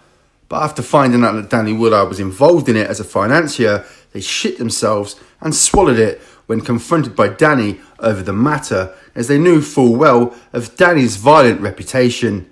Danny Woodard also stuck like shit to a blanket when defending his close mate Steve Nipper Ellis when questioned over possible involvement in the murders, and admitting to have been with Nipper on the night of the murders trying to steal a truck container. Plus, Danny Woodard being another candidate put forward by some, supposedly to have been with Nipper's father on the ambush and the shootings. Danny always rejected this suggestion, but he did condone the murders. Tony Tucker ran a successful and very profitable security business. Tucker supplied door attendants to nightclubs and venues. He also provided personal bodyguards for celebrities or the wealthy Middle Eastern visiting businessmen. Tucker himself had latched onto a young ex-soldier and a promising champion boxer at the time by the name of Nigel Benn. He travelled everywhere with Ben for his fights and just loved revelling in the vibe of being a supposed hard case. Tucker and the head doorman of Raquel's formed a partnership where the head doorman would look after the door with some of Tucker's men. He and the other head doorman would know who to let into the club to supply the punters with drugs. The flavour of the time was predominantly ecstasy. Several different runners were allowed into the club to supply and sell drugs to the many clambering clubbers. Tony Tucker's runners were on the list of the acceptable. Also, a guy named Mark Murray was one, as was Mr. X. Although drugs were not by any means the stable diet of Mr. X's business, they were a lucrative sideline for him. There is no doubt that the other doormen got their little cut from managing the door, but letting favoured drug runners enter as the kickback went towards the top-up of their regular wages that they received from the club manager. But not necessarily for allowing drugs into the club, but keeping trouble out of it, as it was well known that if you manage the door, that you control the drugs. All them little kickbacks were a direct result of somebody buying drugs while in the club. There was an untold amount of aggrieved individuals who appeared to be lining up to take action against Tucker and Tate for their continuing unacceptable mode of modus operandi, such as arranging drug deals only to rip off the supplier and not repaying debts or loans for commercial drug dealing purchases, plus treating everybody under the sun with disdain and contempt, slapping around club punters or small-time drug dealers and taking their minor amounts of drugs off of them that they had on them, and then consuming the drugs that they had taken from the individual, then refusing to pay them for the drugs that the pair had consumed. Plus, with Tucker and Rolf being suspected of a young man's unnecessary murder. But there was one particular individual that was not going to stand by and ignore this vile and destructive problem of the drug-saturated trio. Mr. X was deep in planning and having in mind one primary reason alone to want to kill Tucker and Tate and their sycophant and wannabe Craig Rolfe if need be, who, although being viewed as just a lackey, he was contempt in murder of a young drug runner, Kevin Whitaker, by helping to hold down the young man so he would not struggle and try to escape. And he had laughed and giggled along with a maniacal Tucker as though it was a hilarious joke. But Kevin Whitaker died, as some forgiving or pitying people may feel as to the sadness of having such a minor player in their saga killed. But then again, not forgetting that Craig Rolfe was adept at using and excited by violence. Mr. X's apparent sole intention was to ensure the perversion of personal pride, honour, respect and loyalty felt on Mr. X's part and that of his associates. Tucker and Tate had offended all of these values, especially when the despicable news of Tucker and Tate disrespecting Billy Blundell to adhere to his warnings of imminent danger encircling them both. Was this the straw that broke the camel's back as far as Mr. X was concerned?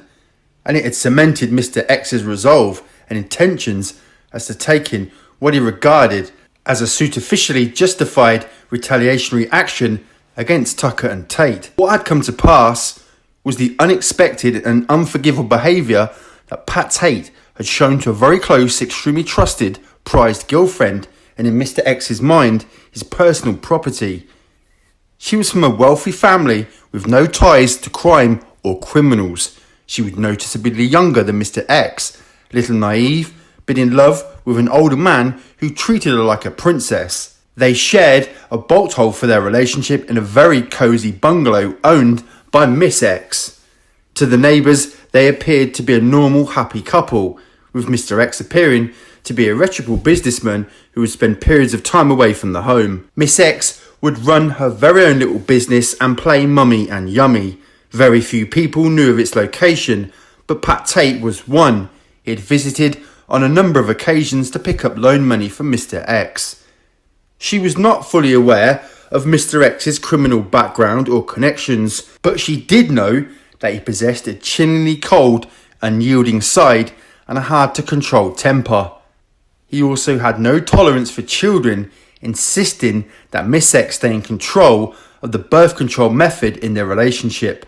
Their relationship was akin to a similar relationship known concerning the late notorious London hardman and popular actor John Biffo Biden and Victoria Hodge, his royal family related girlfriend. Miss X had confided in Mr. X that she'd unexpectedly run into Pat Tate whilst heading to a hairdresser's appointment late one afternoon when he was out of his mind on alcohol and drugs. He'd been slurring his words and slobbering like a boxer dog. He was barely coherent and blatantly put the hard word for sex on Mr. X's well-respected and prized lady. And then he started laughing uproariously as he bragged that he was a much better lover than Mr. X, and better looking, which in truth would be agreed on by many. There is no doubt that Pat Tate was a fit, good-looking guy, but the most offensive part of Pat Tate's verbal slight against Mr. X was when he had said laughingly, while swaying in a derogative manner, "I mean, your mush isn't what you call well hung, is he? I've seen him in the prison bathhouse many a time, and I've held bigger maggots in my hand while fishing." The young lady in question had simply fobbed off Pat Tate politely and carried on with her journey to the hairdressers. It was only during their private time that she recanted the incident to Mr. X, although his reaction and demeanour did not change when informed of the event and the slight against him made. Yet, internally, he was like a volcano about to erupt and explode, causing devastation. His egotistical, vain and narcissistic personality had been questioned and insulted. Jealousy, old jealousy. Plain old jealousy was at the root and became the catalyst in Mr. X's mind for the murder of Pat Tate. Mr. X would never confide in anyone what his real feelings and intentions were concerning Pat Tate. He had asked his prized lady friend not to repeat the story to anybody. This matter was to be kept a secret, kept for 25 years before being disclosed under the late palliative care conditions of Miss X, who had long estranged from Mr. X. She had then married and emigrated to a better climate and then returned to the UK, saying that if she'd ever spoken of the Pat Tate incident to anyone before, that Mr. X would have killed her, as she was made aware of his ability to injure, maim or kill purposely at will. Plus, at one stage after the murders, Mr. X had said flippantly and in a sadistic manner to her while watching a TV news report on the murders.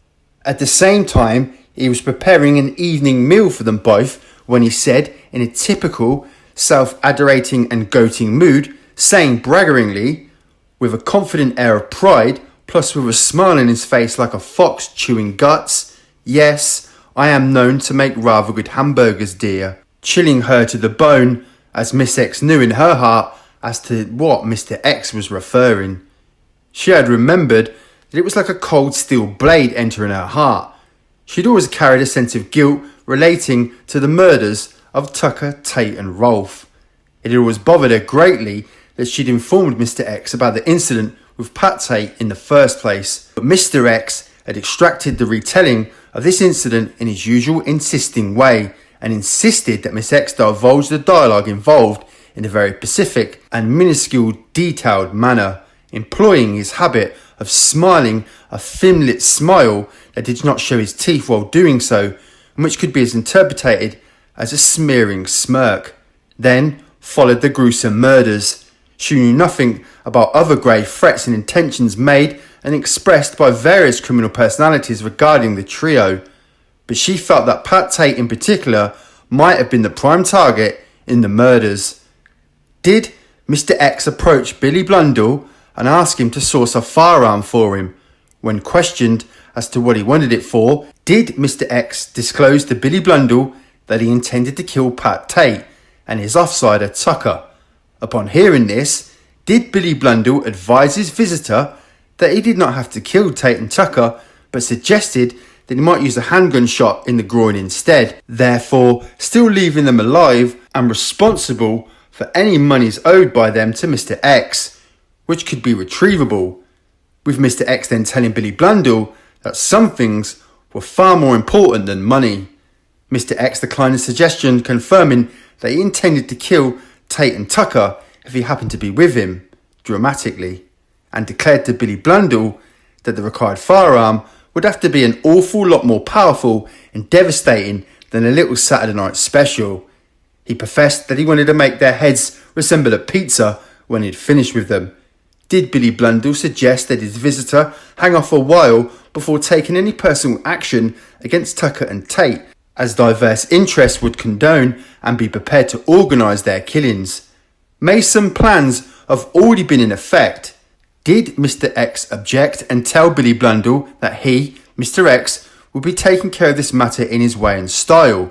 Did Billy Blundell sense the personal determination of Mr. X to kill Tate and was not going to be left up to others? Billy Blundell had rarely witnessed Mr. X being so viciously angry, but then again, he had seen him being so at times. Plus, Mr. X had reminded Billy Blundell that we only ever do two things in life, that is thinking and doing, and thinking is not doing, while trying to disguise an overwhelming urge for revenge. Ironically, did Mick Steele arrange through contacts to approach Billy Blundell within a short period to that of Billy Blundell's friend's visit?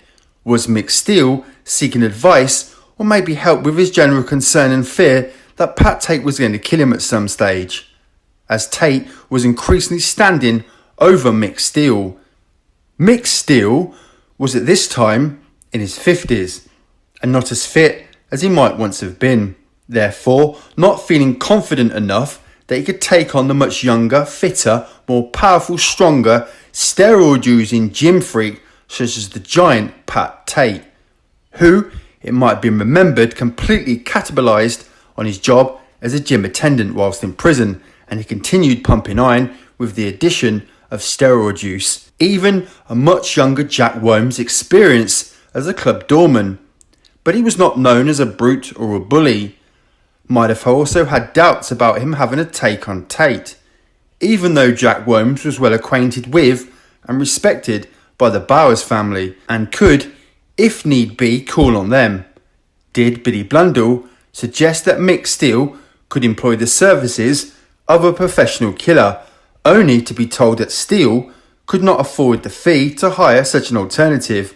Was it suggested to Mick Steele, and not necessarily attributed to Billy Blundell, that another alternative could be open to him?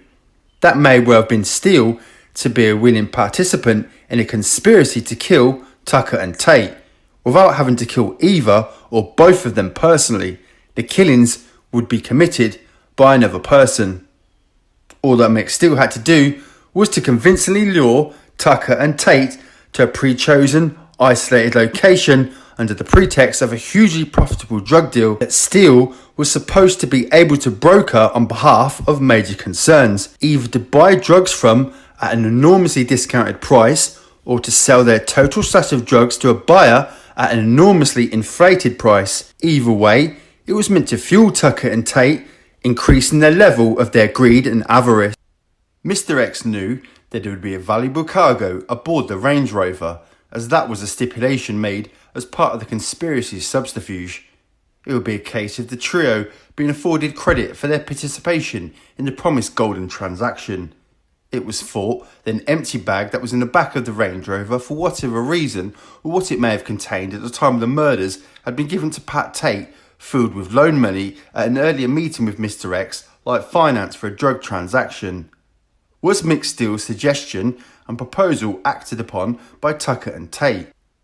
Did they tell Steele to go ahead with the arrangements to conclude the deal, where Tucker and Tate, so convinced of the validity of the opportunity, they placed their trust in Mick Steele? They'd already booked a celebratory dinner for the expected results of the perceived transaction that they were over the moon over, with their partners for later in the mid-evening. Was this why Craig's Rolf partner would say that Rolf had mentioned that he and both Tucker and Tate were due to meet up with Mick Steele early in the evening of the murders, but no mention of meeting Jack Worms? Rolf appeared to his partner to be so complacent and unsuspecting regarding their intended meeting. When the plan for the killings of the targets had been finalised and all this was in place, Was McStill furiously trying to keep Jack Williams from being involved in any way or even aware of the conspiracy? McStill knew full well that Jack Williams would not agree to be involved in a murder and would want no part of it.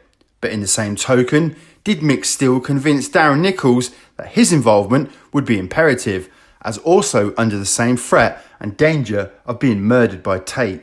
That it would be extremely advantageous to Nichols to agree to be part of the conspiracy in a capacity as a driver.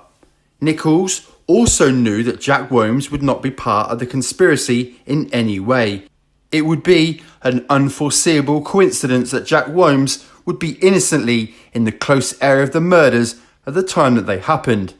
Nichols had declared that he had had a broken down car situated in the Wheatsheaf pub car park and had asked Jack Williams if he could repair it for Nichols, which Jack Williams had agreed to do, but did not mention or stipulate precisely when he thought they'd be able to get around to doing it. Jack Williams would have to organise to be dropped off at the pub to fix the car and inform Darren Nichols that Jack had repaired it and then taken it back to his place where Nichols could pick it up. Or, if he did arrive in his car, leaving it where it was, ready to be picked up. Now, after taking into account all the enormous publicised material that has been released concerning the Retiden murders this past couple of decades and all the theories, suspicions, accusations, innuendo, guesswork, hypothesising, sheer nonsense and way over the top conspiracy theories, let us try that Arthur Conan Doyle principle where he tried to explain through his fictitious super sleuth, consulting detective Mr. Sherlock Holmes, where he would employ the power of deduction, that is. When you have eliminated all which is impossible, then whatever remains, however improbable, must be the truth. So let us get down to where the rubber meets the road. Is the following a more accurate account of the murders and how they were actually committed? Irrespective of where the groundbreaking lead or perceived reliable information concerning Mr. X may have come from, one has to keep in mind that although there may appear to be a wall of silence surrounding the identity of Mr. X, there are obviously people who know him and maybe even some that are privy to his involvement in the murders. There may have even heard a first-hand account from Mr. X himself with specific details and explanation as to what happened and in what sequence things took place, but none that would ever give evidence against him or declare his real identity.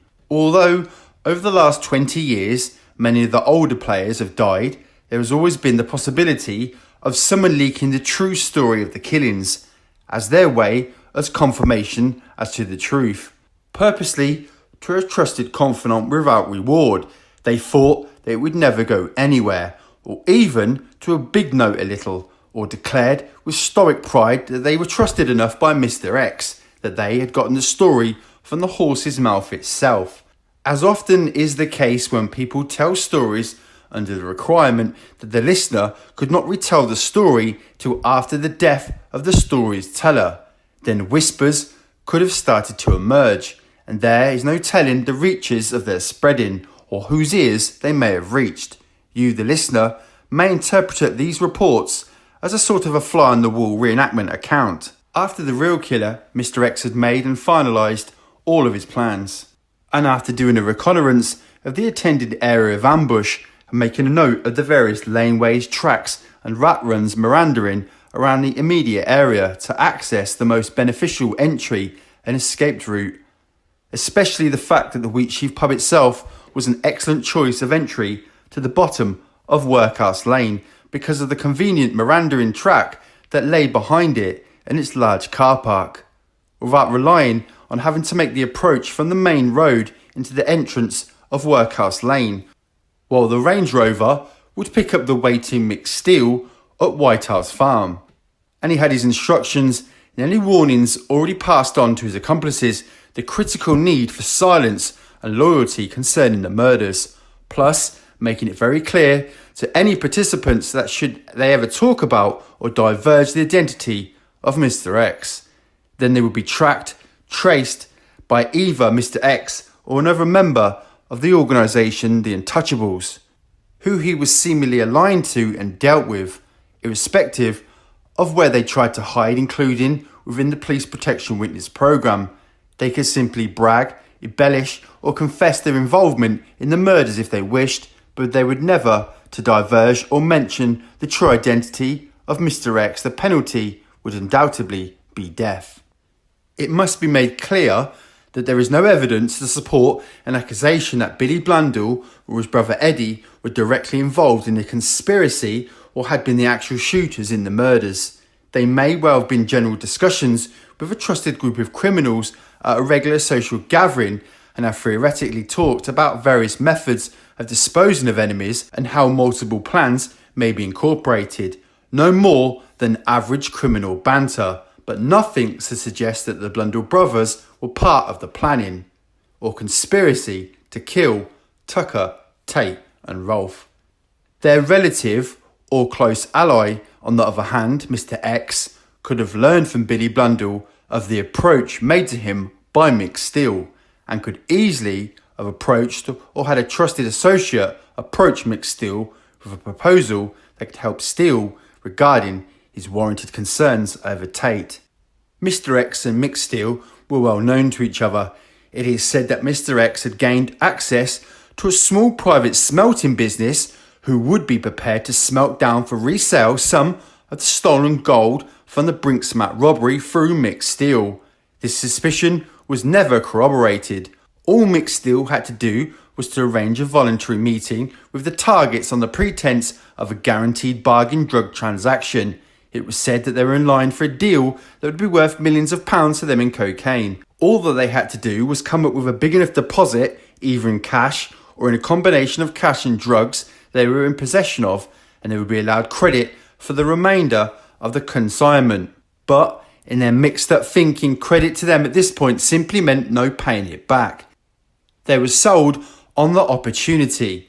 It would also give Tucker and Tate the opportunity to offload a massive stash of questionable ecstasy that they had acquired for another source other than Mr. X, bought with the money that Tucker and Tate had borrowed off Mr. X and others of his ilk. But what had not been paid back yet? There was the need to supply a driver who Mick Steele would ultimately be responsible for to pick up Mr. X at a pre-organised location, then to drive Mr. X to the ambush site and not to try and enter into any unnecessary dialogue with Mr. X or to seek to know his true identity, even if Nichols may have known it or suspected it. Merely to drive Mr. X to the location, wait, and then drive Mr. X and Mick Steele back to the Wheatsheaf car park and Mr. X's parked vehicle, where he would alight the VW carrying the shotgun he had used in the murders back in the canvas bag, along with the prize they would retrieve from the Range Rover. He would have also removed the jacket that he had worn and placed it into a sack before putting it into the car boot along with the shotgun bag, and then leave the area, plus knowing that Jack Worms had fixed Nichols' broken down car from the phone call made by Jack to Nichols. Did Mick Steele drive the repaired car of Nichols' away from the Wheatsheaf pub for him while Nichols drove away in the VW Passat? Or was it left for later because both Steele and Nichols had to have a few drinks to help to come to terms with what had happened? Mr. X was never going to entrust the shotgun to Mick Steele to dispose of, as there may have been DNA traces belonging to Mr. X left on the gun somewhere. The killer would have probably had wanted to keep the evidence safely in his possession until he could dispose of it permanently via destruction, along with every stitch of clothing that Mr. X had worn.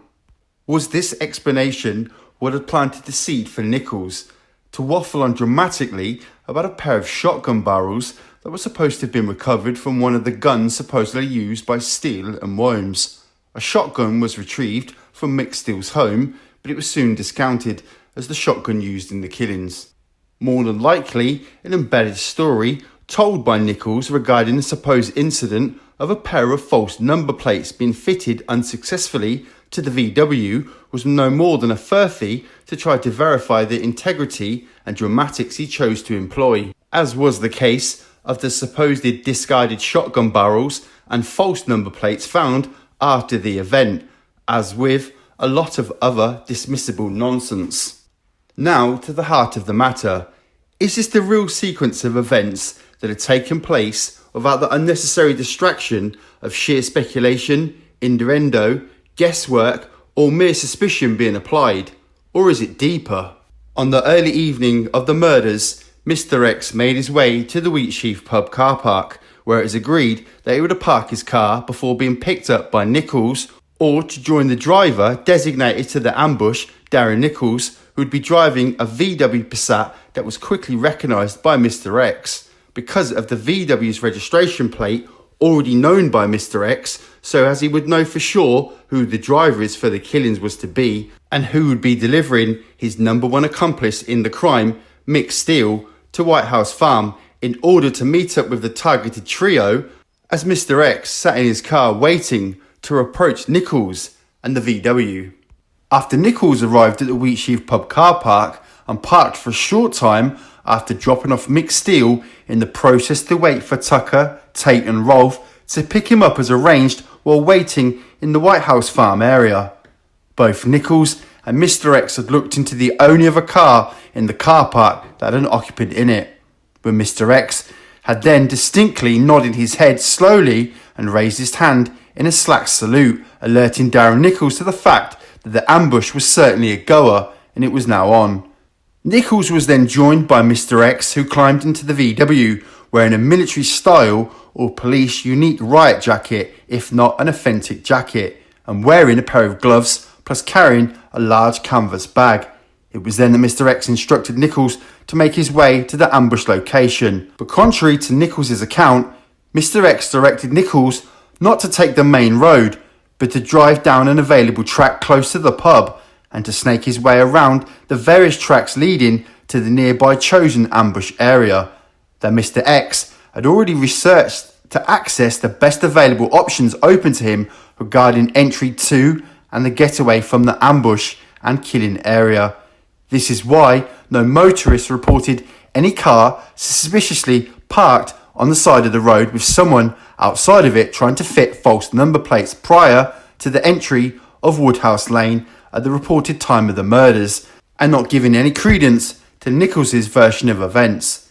It is sad to say, but it must be taken into consideration that although any and all witnesses to any supposed happenings or suspicious incidences that they believe they'd witnessed or interpreted, and only placed any importance to the suspicions after the police had made a call for public assistance or possible witnesses to the much publicised murders.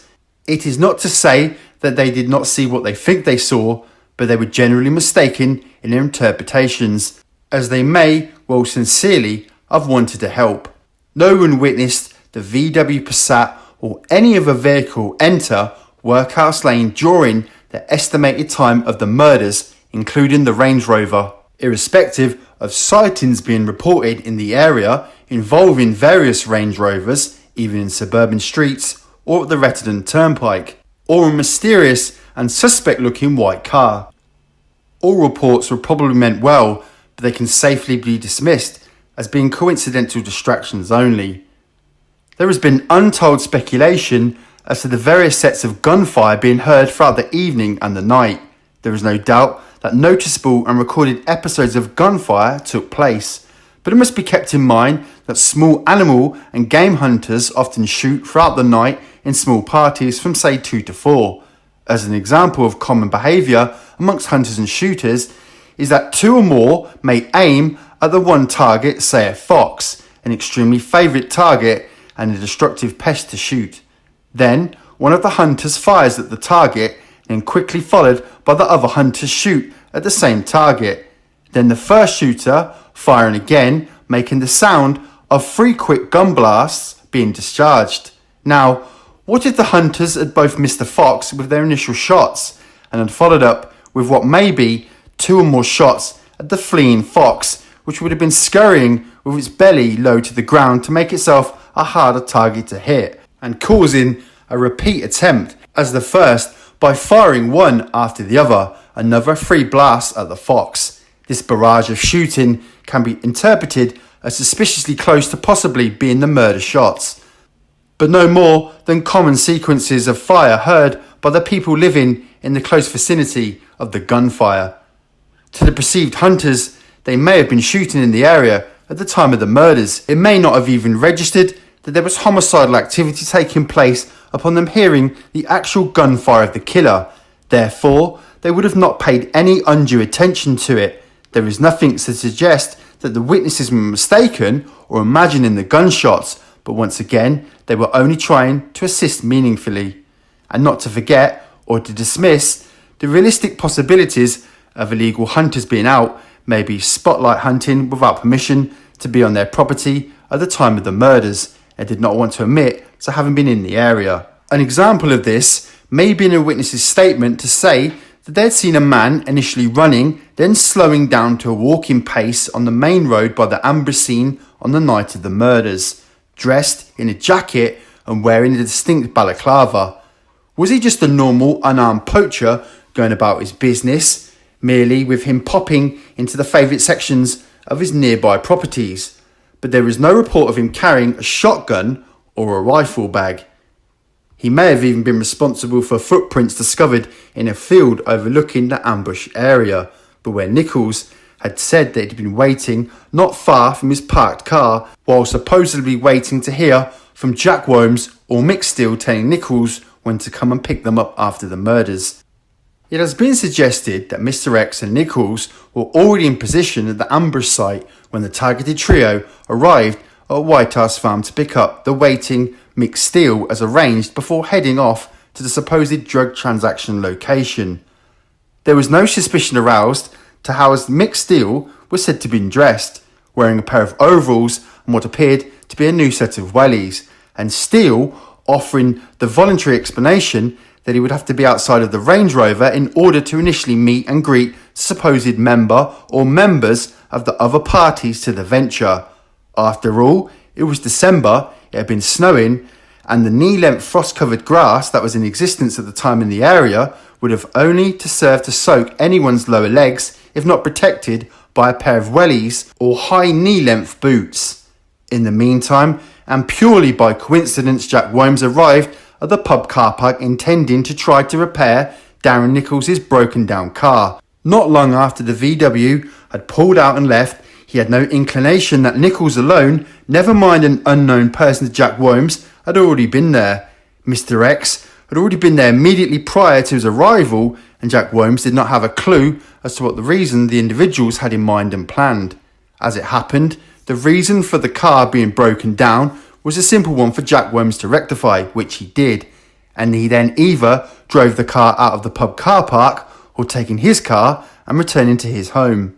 But before Worms left the pub car park and before returning to the pub car park by any other member of the conspiracy, Jack Worms had made a completely innocent call to Darren Nichols' phone to inform him of the repair of his car and that he could pick it up at his own convenience. This call was attributed by the prosecution to Jack Worms supposedly and specifically to have been the signal from Jack Worms as to supposed instructions for Nichols to pick both Worms still up from the crime scene, and purely on the grounds that the call could have been made within the supposed time frame that the murders were supposed to have occurred. Now we are arriving at the moment of truth. Are we arriving at the moment of truth? Or at least very close to it? Is this how the series of the actual killing events transpired? Concentrating not so much on the characters that are mentioned as supposedly to be present at the time, but to the actual sequence and reactions to the blasts of the loudly barking pump-action shotgun had. Once again, discount any particular individual that may so far have been mentioned or whatever position that the shooter was supposed to be in as far as hiding in the dark or arriving at the last moment for the meeting, and simply concentrate on the particularly firing order that was used. This has been deemed to be the actual sequence and not any other that has been proposed so far, based on the results of the meticulous modern day reconstructions using dummies and paying acute attention to the time taken to fire the first 5 blasts so as to incapacitate the trio and render them helpless, and then for the coup de grace to have taken place, as it has been suggested by other parties.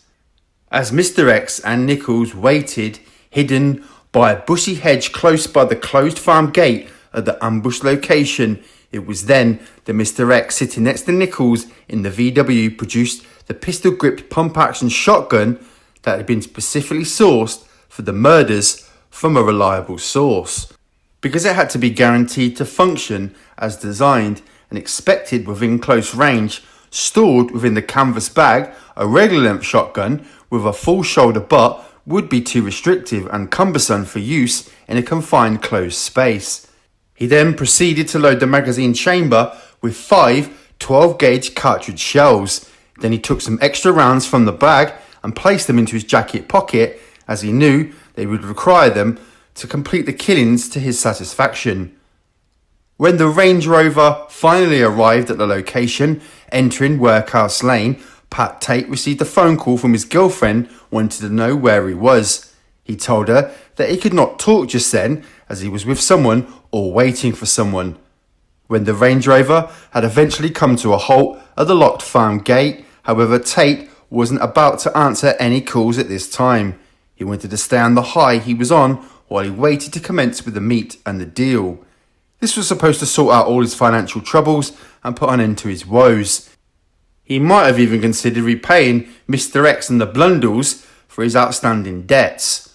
All three, Tucker, Tate and Rolfe, had been happily manic and in high spirits, and they were doing drugs, laughing and hooting while sitting waiting in anticipation of benefiting immensely from the expected transaction over the next short period of time.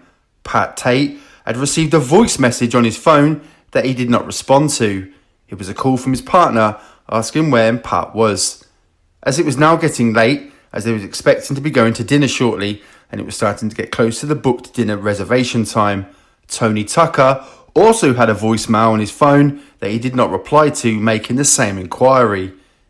It was in this fairly brief time, approximately about 7 p.m. to 7:30, possibly 8 o'clock, after the Range Rover had come to a halt at the locked farm gate. Mick Steele had unsuspiciously alighted from the Range Rover on the pretext of opening the closed farm gate so they could enter the field on the other side of the gate to meet the contemporaries and conduct the supposed transaction. The vehicle was still running and it had the full beam headlights on at this stage, brightly illuminating the gate that was sitting closed and locked.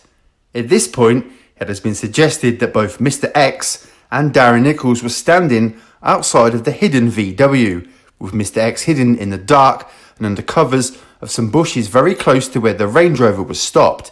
It has been suspected that Darren Nichols was crouched a little further away from the Range Rover, but he had a clear vision and a line of sight which allowed him to at least witness some of the shotgun fire flashes when discharged, plus witnessing both Mr. X and Mick Steele hauling the body of Tony Tucker back into a forward-facing position in the front passenger seat after receiving his final third shotgun blast to his head and being deemed as being dead.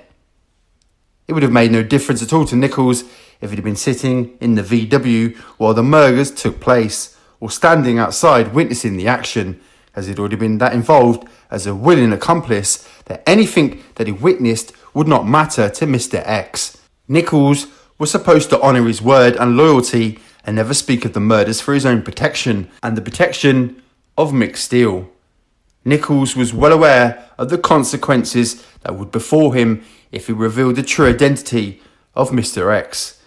It has been said, as Mick Steele walked past the seated Rolfe in the Range Rover, staying within the vision of all three men sitting in the vehicle and capturing their combined attention, but purposely leaving the rear driver's side door of the Range Rover ajar.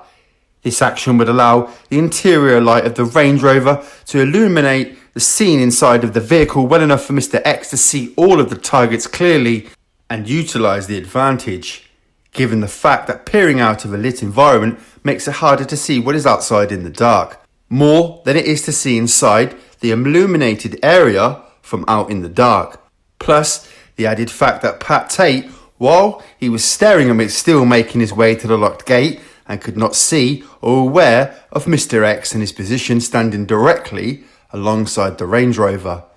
When Mr. X then quickly and quietly appeared at the door left ajar, and he was left unnoticed by any of the occupants, he reached into the rear offside open door of the vehicle with the barrel of the hand grip pistol shotgun allowing it just to be behind the driver's headrest, and with his left shoulder and elbow being inside of the Range Rover close to the surprised Tate.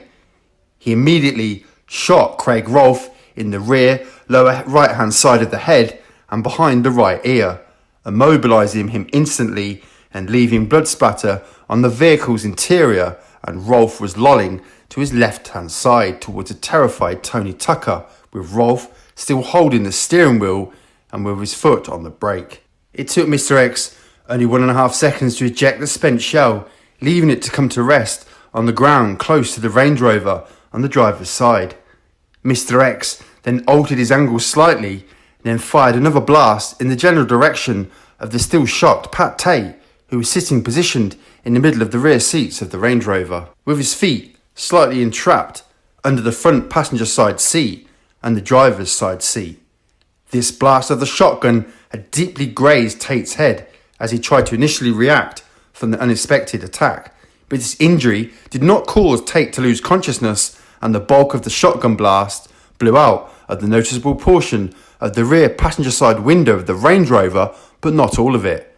Tate was leaning in a bent position to his left and was able to raise his right arm in a gesture as if to try and shield him from another blast of the shotgun, when Mr. X again ejected the used shell that also came to rest on the ground on the driver's side of the door. Then, after taking approximately another 1.5 seconds to do so, he then adjusted the angle that he was standing at so he could specifically fire another more purposefully aimed blast at Tony Tucker, who by now had sprung to attention. Mr. X then quickly shifted his position in order to purposely reach inside of the Range Rover to point the shortened shotgun close to the stunned Tony Tucker, who by now had successfully opened the passenger side door where he was seated, not wearing his seatbelt, and he had swung his legs out of the vehicle in an attempt to flee the Range Rover and escape the attack. When Tucker then instinctively turned his head through instinct to the right, slightly in his direction of the assailant at the last moment. This allowed Mr. X, who was leaning bodily into the Range Rover, to fire a blast of the shotgun at close range into Tucker's right side of his face, immobilising him and send him into an unconscious state, if not killing him. This sent blood and tissue splattering against the Range Rover's front interior, and originally leaving Tucker's head still in a forward position, with his nose being separated from his face above his top lip and hanging in a flap away from his face. Some of his teeth had been blown out of his face. Any shot passing through Tucker's face wound would have continued through the open door space, and blood splatters were found on the front windscreen and interior of the vehicle, including a portion of the front passenger side unbroken window. Tate had come to rest leaning close to the rear passenger side door in vain and agonising effort to try and escape what he now had to face, and he was moaning and blabbering in a strained and futile attempt to ward off another blast of the shotgun and to plead no, please no. But he did not have any real chance to plead for his life, as Mr. X gave Pat Tate a short piece of his mind before blasting Tate in his right side region at approximately the area of Tate's liver, as specifically designed to do so by Mr. X. Mr. X then injected the shell, which came to rest outside of the Range Rover, leaving 3 distinct blue-coloured huge cartridge shells laying on the ice.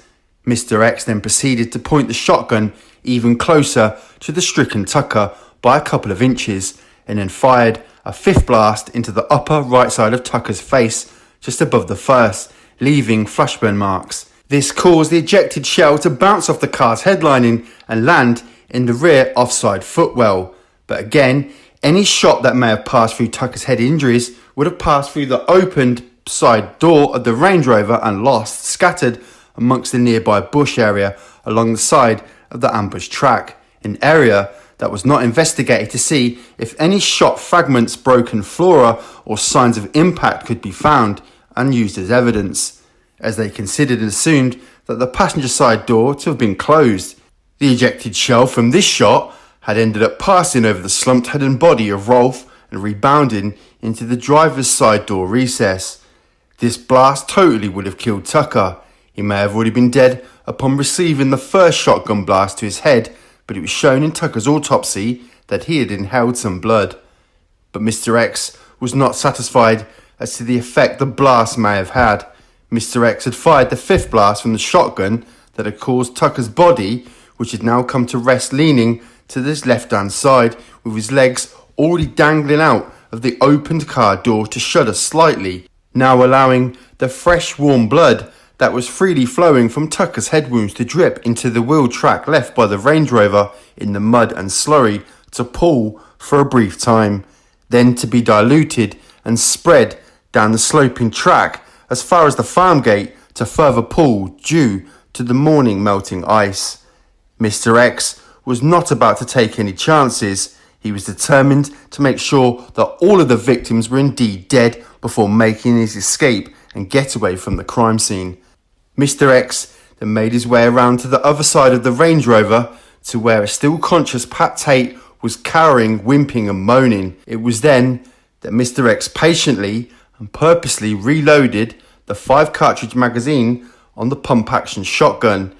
He then looked into the rear passenger side of the Range Rover to where Pat Tate was positioned with his head close up against the ordinary, partially broken window, before making personal comments to Tate regarding Mr. X's total disdain for Tate, before commencing to fire a 6th shotgun blast point blank into the upper rear portion of Tate's head. In doing so, Mr. X inadvertently caused shattered glass from the ordinary broken rear passenger window, making a larger hole in the window than there already was, in the process blowing glass fragments behind Tate's ear, as was found at the autopsy.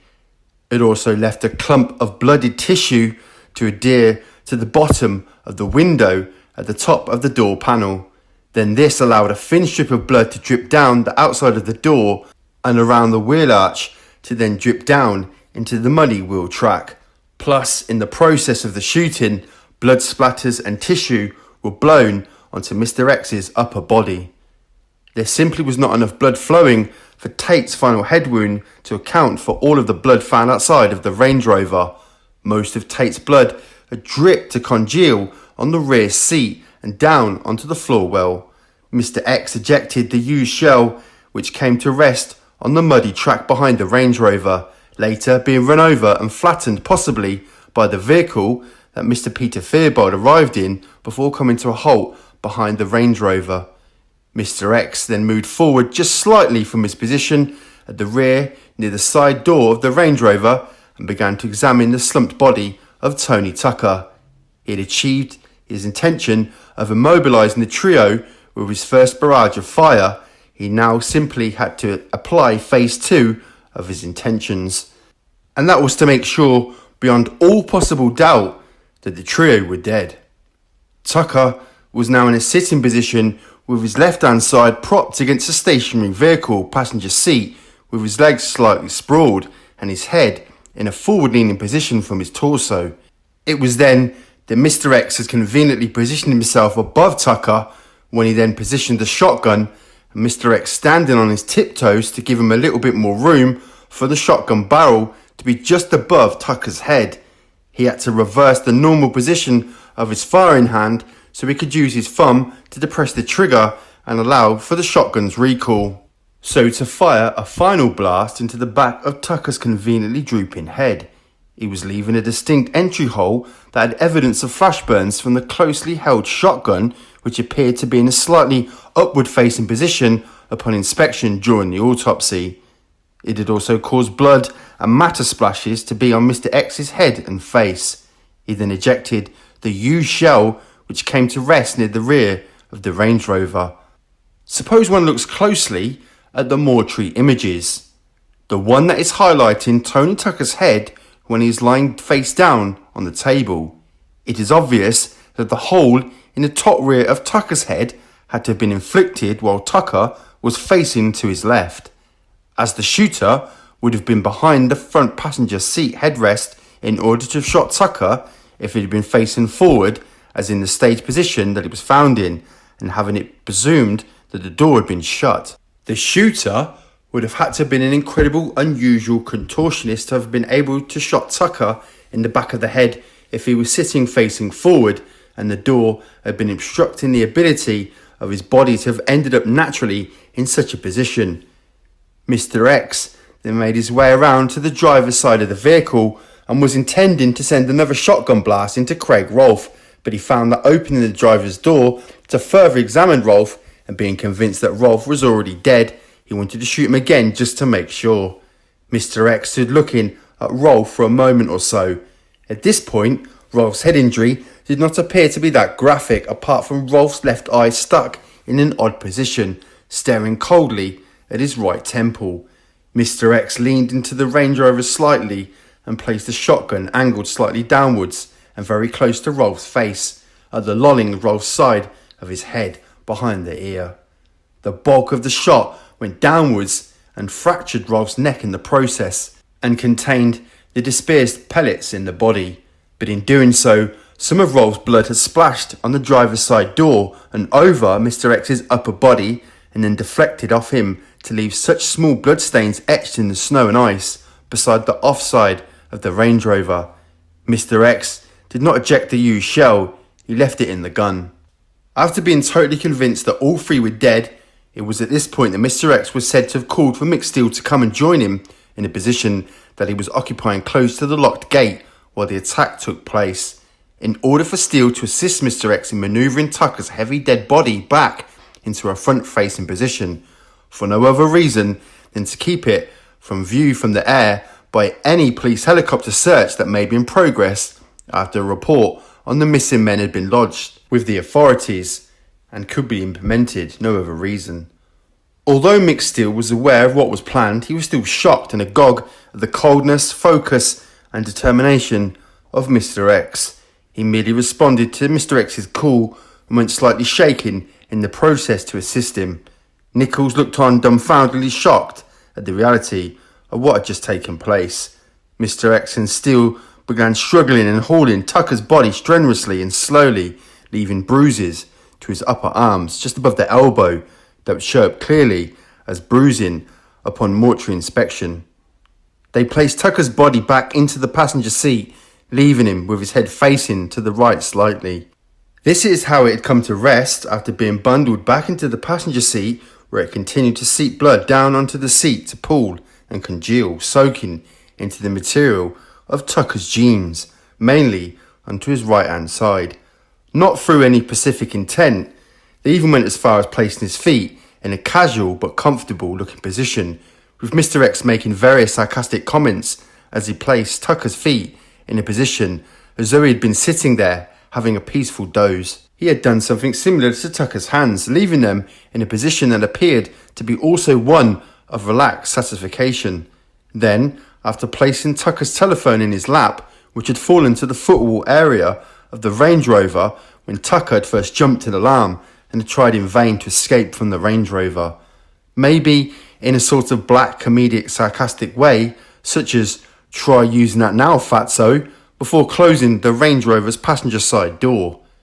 When Mr. X had concluded with the killings and humping Tucker's body back into position and switching off the headlights and shutting off the vehicle's ignition, then closing both offside doors, Mr. X then walked to the rear of the Range Rover and opened the hinge back door lid to retrieve a bag that had been placed there by the trio, maybe filled with cash to buy a consignment of drugs, or maybe a whole stash of drugs they were expecting to sell to someone. The targeted trio were not aimed at the time, so it was not thought that they were going to try to rip somebody off, nor did they feel in such enough danger as to carry firearms for protection, but rather they were trusting in the perceived safety of the meeting in such a secluded location. After retrieving the bag from the rear of the Range Rover, Mick Steele made mention of the used shotgun shells that lay around the Range Rover, only to be told by Mr. X that it did not matter, as they would never be traced to the gun that Mr. X had used for the murders, as the gun was destined for total destruction, as all the clothes that Mr. X had worn. Plus, Mr. X said he'd made sure prior to his arrival at the ambush scene to completely cleaned all of the shells that he'd brought with him so there would be no fingerprints or DNA left on them. The whole of the pump-action shotgun had been pre-cleaned so as to leave no trace of anything by using white spirits first, then after the treatment had been taken care of, was then wiped down with ammonia. When Mr. X had originally taken it out of the canvas bag on arrival at the crime scene, Nichols had made a comment such as, "Whoa, what's that pong? It smells like cat's piss." When Mr. X then explained what the cause of the odour was, ammonia. Plus, Mr. X's choice of gloves that he wore for the duration of the ambush and the killings, once he had approached Nichols in the VW back at the pub until Mr. X re-entered his own vehicle. The gloves were made from thin chamois leather type material, and although they may not be suited to cold winter weather, they were ideal for allowing the full use and sensitivity of the fingers for delicate or sensitive work, unlike a thicker glove, such as a pair of rigger's gloves or a regular pair of men's gloves whose index fingers may be caught up in the trigger guard of the shotgun and impede the use of the firearm. Nichols had taken notice of the distinct looking gloves after seeing Mr. X wearing them in the briefly illuminated interior of the VW Passat as they sat and prepared for the ambush. It is amazing that Nichols never incorporated them into his telling of Jack Womes being the shooter, a false and imaginary involvement on behalf of Jack Womes as told by Nichols. Mr. X made his way around to the back of the Range Rover and opened the rear door and retrieved the contents from a bag in the rear, the prize that he knew that would be in there. He stuffed the contents into his blood-spattered bulky jacket and reclosed the door. His final act was to reach into the Range Rover and switch off the vehicle's interior and headlights that had been left on while the car had come to its initial stop and was illuminating the locked gated area before closing both the driver's side door and then the driver's rear door that had been specifically left open. Then Mr. X, Steele and Nichols were supposed to have walked a short distance back to the bushy laneway before climbing back into the VW and making their escape. But as a precaution, Mr. X had instructed Nichols and Steele to wait for a few moments while he and Mick Steele, after being prompted by Mr. X, removed their blood-soaked overalls and the jackets that both had worn and stuffed them into a sack that Mr. X had had in the canvas bag that he had brought the shotgun in, and then wiped any obvious blood from their hands, heads and faces with a cloth. Mr. X would have to wait until returning home or a safe house to thoroughly scrub and shower to remove any gunpowder residue that may have been on him. Then he would immediately set about the destruction of the shotgun and the bag of bloodstained clothes. The shotgun was dismembered while out of the Passat and placed into a bag and zipped up. This was in order not to leave any forensic evidence in the car, blood or gunpowder residue. Nowadays, criminals just burn the vehicles that they use in crimes. As Mick Steele had bought the Passat off Nichols, it was up to him to either totally clean or dispose of it. As it happened, the Passat was found and located after Steele had been arrested for the crime. But thorough forensic testing of the Passat was made by the police and they could find no real forensic evidence in or on it. They did, however, find traces of gunpowder residue, but it was ruled out as being the same as that found at the murder site or in the Range Rover. On the returning journey to the Wheatsheaf pub, so as Mr. X could return to his own vehicle and to leave the area, he made it very clear to Mick Steele and Darren Nichols of some of the choices that had been open to him regarding the killings, especially concerning the option that he did not have concerning the fears of being exposed as the shooter by any of the witnesses or associates in the murder, by then revealing to them that he could have easily have blasted both Steele and Nichols to death back at the murder scene and left them there with their ex-friends. But he decided against it. Therefore, they were to both keep in mind and to remember that should either of them ever reveal the true identity of Mr. X, that they certainly meet the same fate as their friends, no matter where they were or how safe or protected they may have felt. This was to instill an absolute resolve within both Steele and Nichols never in any circumstances to reveal the true identity of Mr. X or his involvement in the murders. He also reminded both Mick Steele and Darren Nichols that he had done them an enormous favour killing the trio, and it would have cost them a small fortune to have a professional killer take care of the matter for them. This sudden chilling declaration terrified both Steele and Nichols.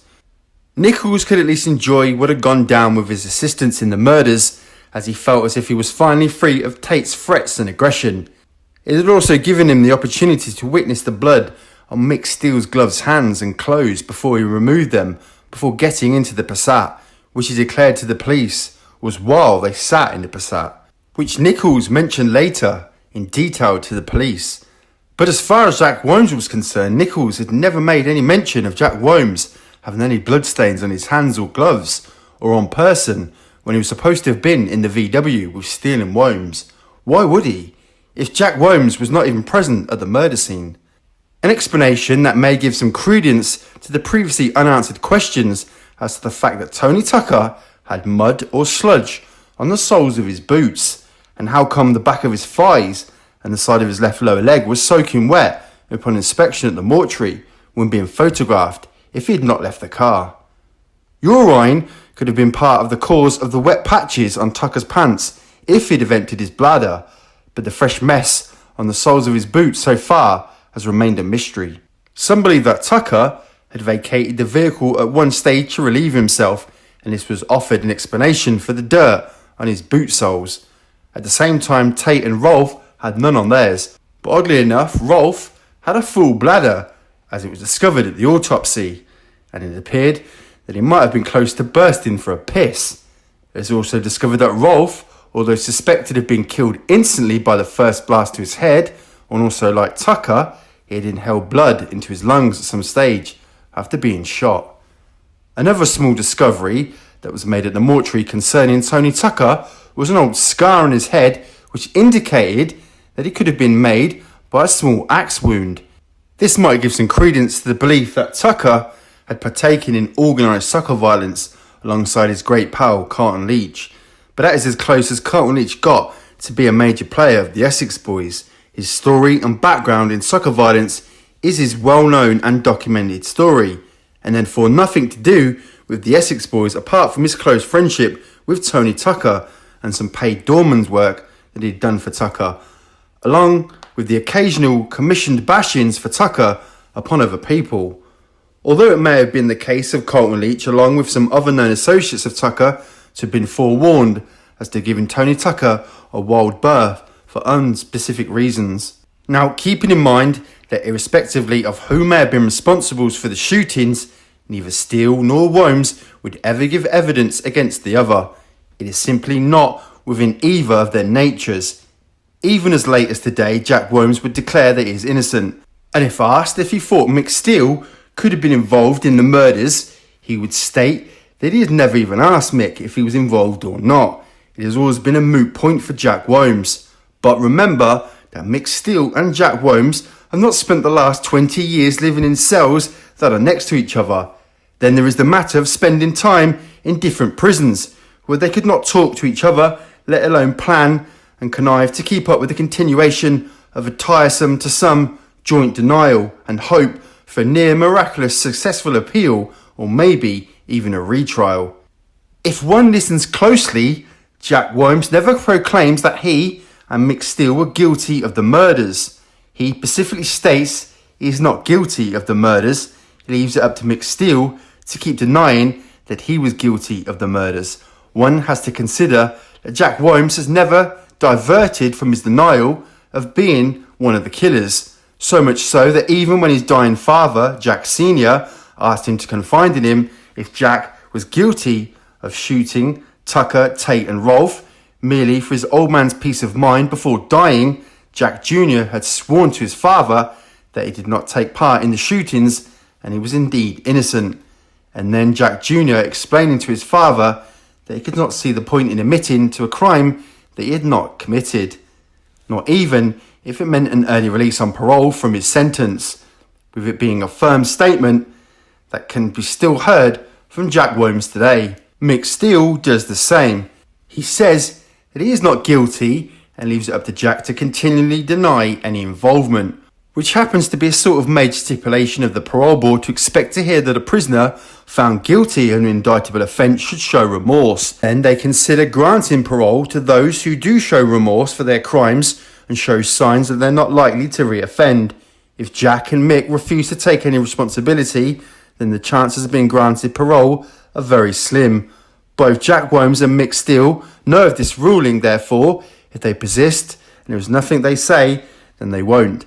Then they are really keeping themselves in prison for longer than need be. Jack Worms is now in his early 50s and could be released with some time to enjoy life the best way he can, whereas Mick Steele is over 70 years of age now, and depending on his health, he may never see the outside again. Mick Steele, if it came to him having to give evidence against Mr. X by breaking the criminal code of not informing on others, even your enemies, it would be unusual. Plus, Mick Steele was well aware of who he was in bed with, Mr. X and his heavy contacts and their multi-tentacled influences. It may have occurred to Mick Steele that it may be better for him to cop a triple life sentence if need be, rather than take a chance and become a victim of Mr. X, and would be killed even if he was banged up in a prison cell if he ever disclosed Mr. X's true identity. After the successful but brutal ambush and killings of Tucker, Tate and Rolfe, Mr. X, Darren Nichols and Mick Steele made their getaway via the tracks and rat runs of the rural area back to the pub, where Mr. X then left Steele and Nichols' company and immediately climbed back into his vehicle, carrying the shotgun in the canvas bag, the sack of clothing that Mr. X and Mick Steele were supposed to have worn, plus the valuable contents that was retrieved from the Range Rover. Then, for Mr. X to leave and never make contact with Steele or Nichols again.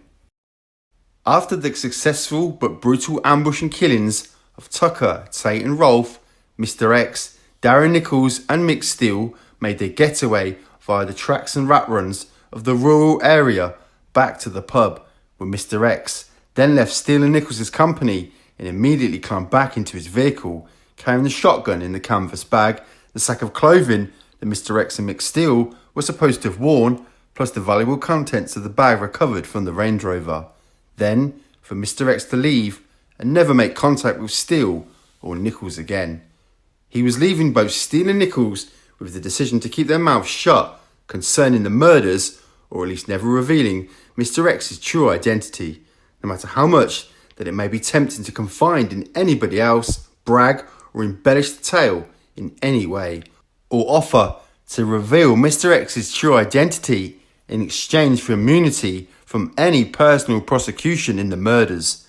To Mr. X, as far as he was concerned, any scapegoat blamed for the murders was of no concern to him, as long as his true identity remained secret in any accusations. Mr. X would let the accusations of others run their course and have their consequences.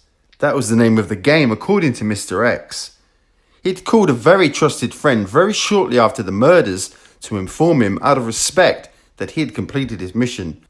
Plus, for Mr. X to have made sure that it had specifically kept the Blundell brothers from being accused of being personally involved or held accountable, even though Mr. X knew that the Blundell brothers would not fold like a piece of origami paper under questioning or scrutiny. Mr. X had proclaimed that he had intended to maintain the Blundell family pride, faith, trust, loyalty and respect amongst the known criminal fraternities. At the same time, he was harbouring his tormenting desire for vengeance. Did Biddy Blundell, or someone like him, then waste no time in contacting some of the well-connected criminal acquaintances to inform them that a local Essex problem and concern for many had been taken care of, and it had been successfully resolved, without ever disclosing to them Mr. X's identity?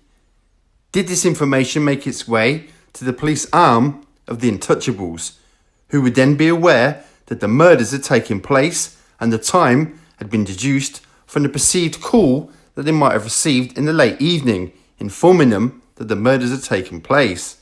But then, the corrupt arm of the police decided not to inform the local Essex police of the news, but to leave it up to some innocent individual who would eventually stumble upon the scene initially, and not being aware that there had been 3 murders committed and the bodies of the victims left inside a stationary vehicle in a secluded enough location to inform the authorities.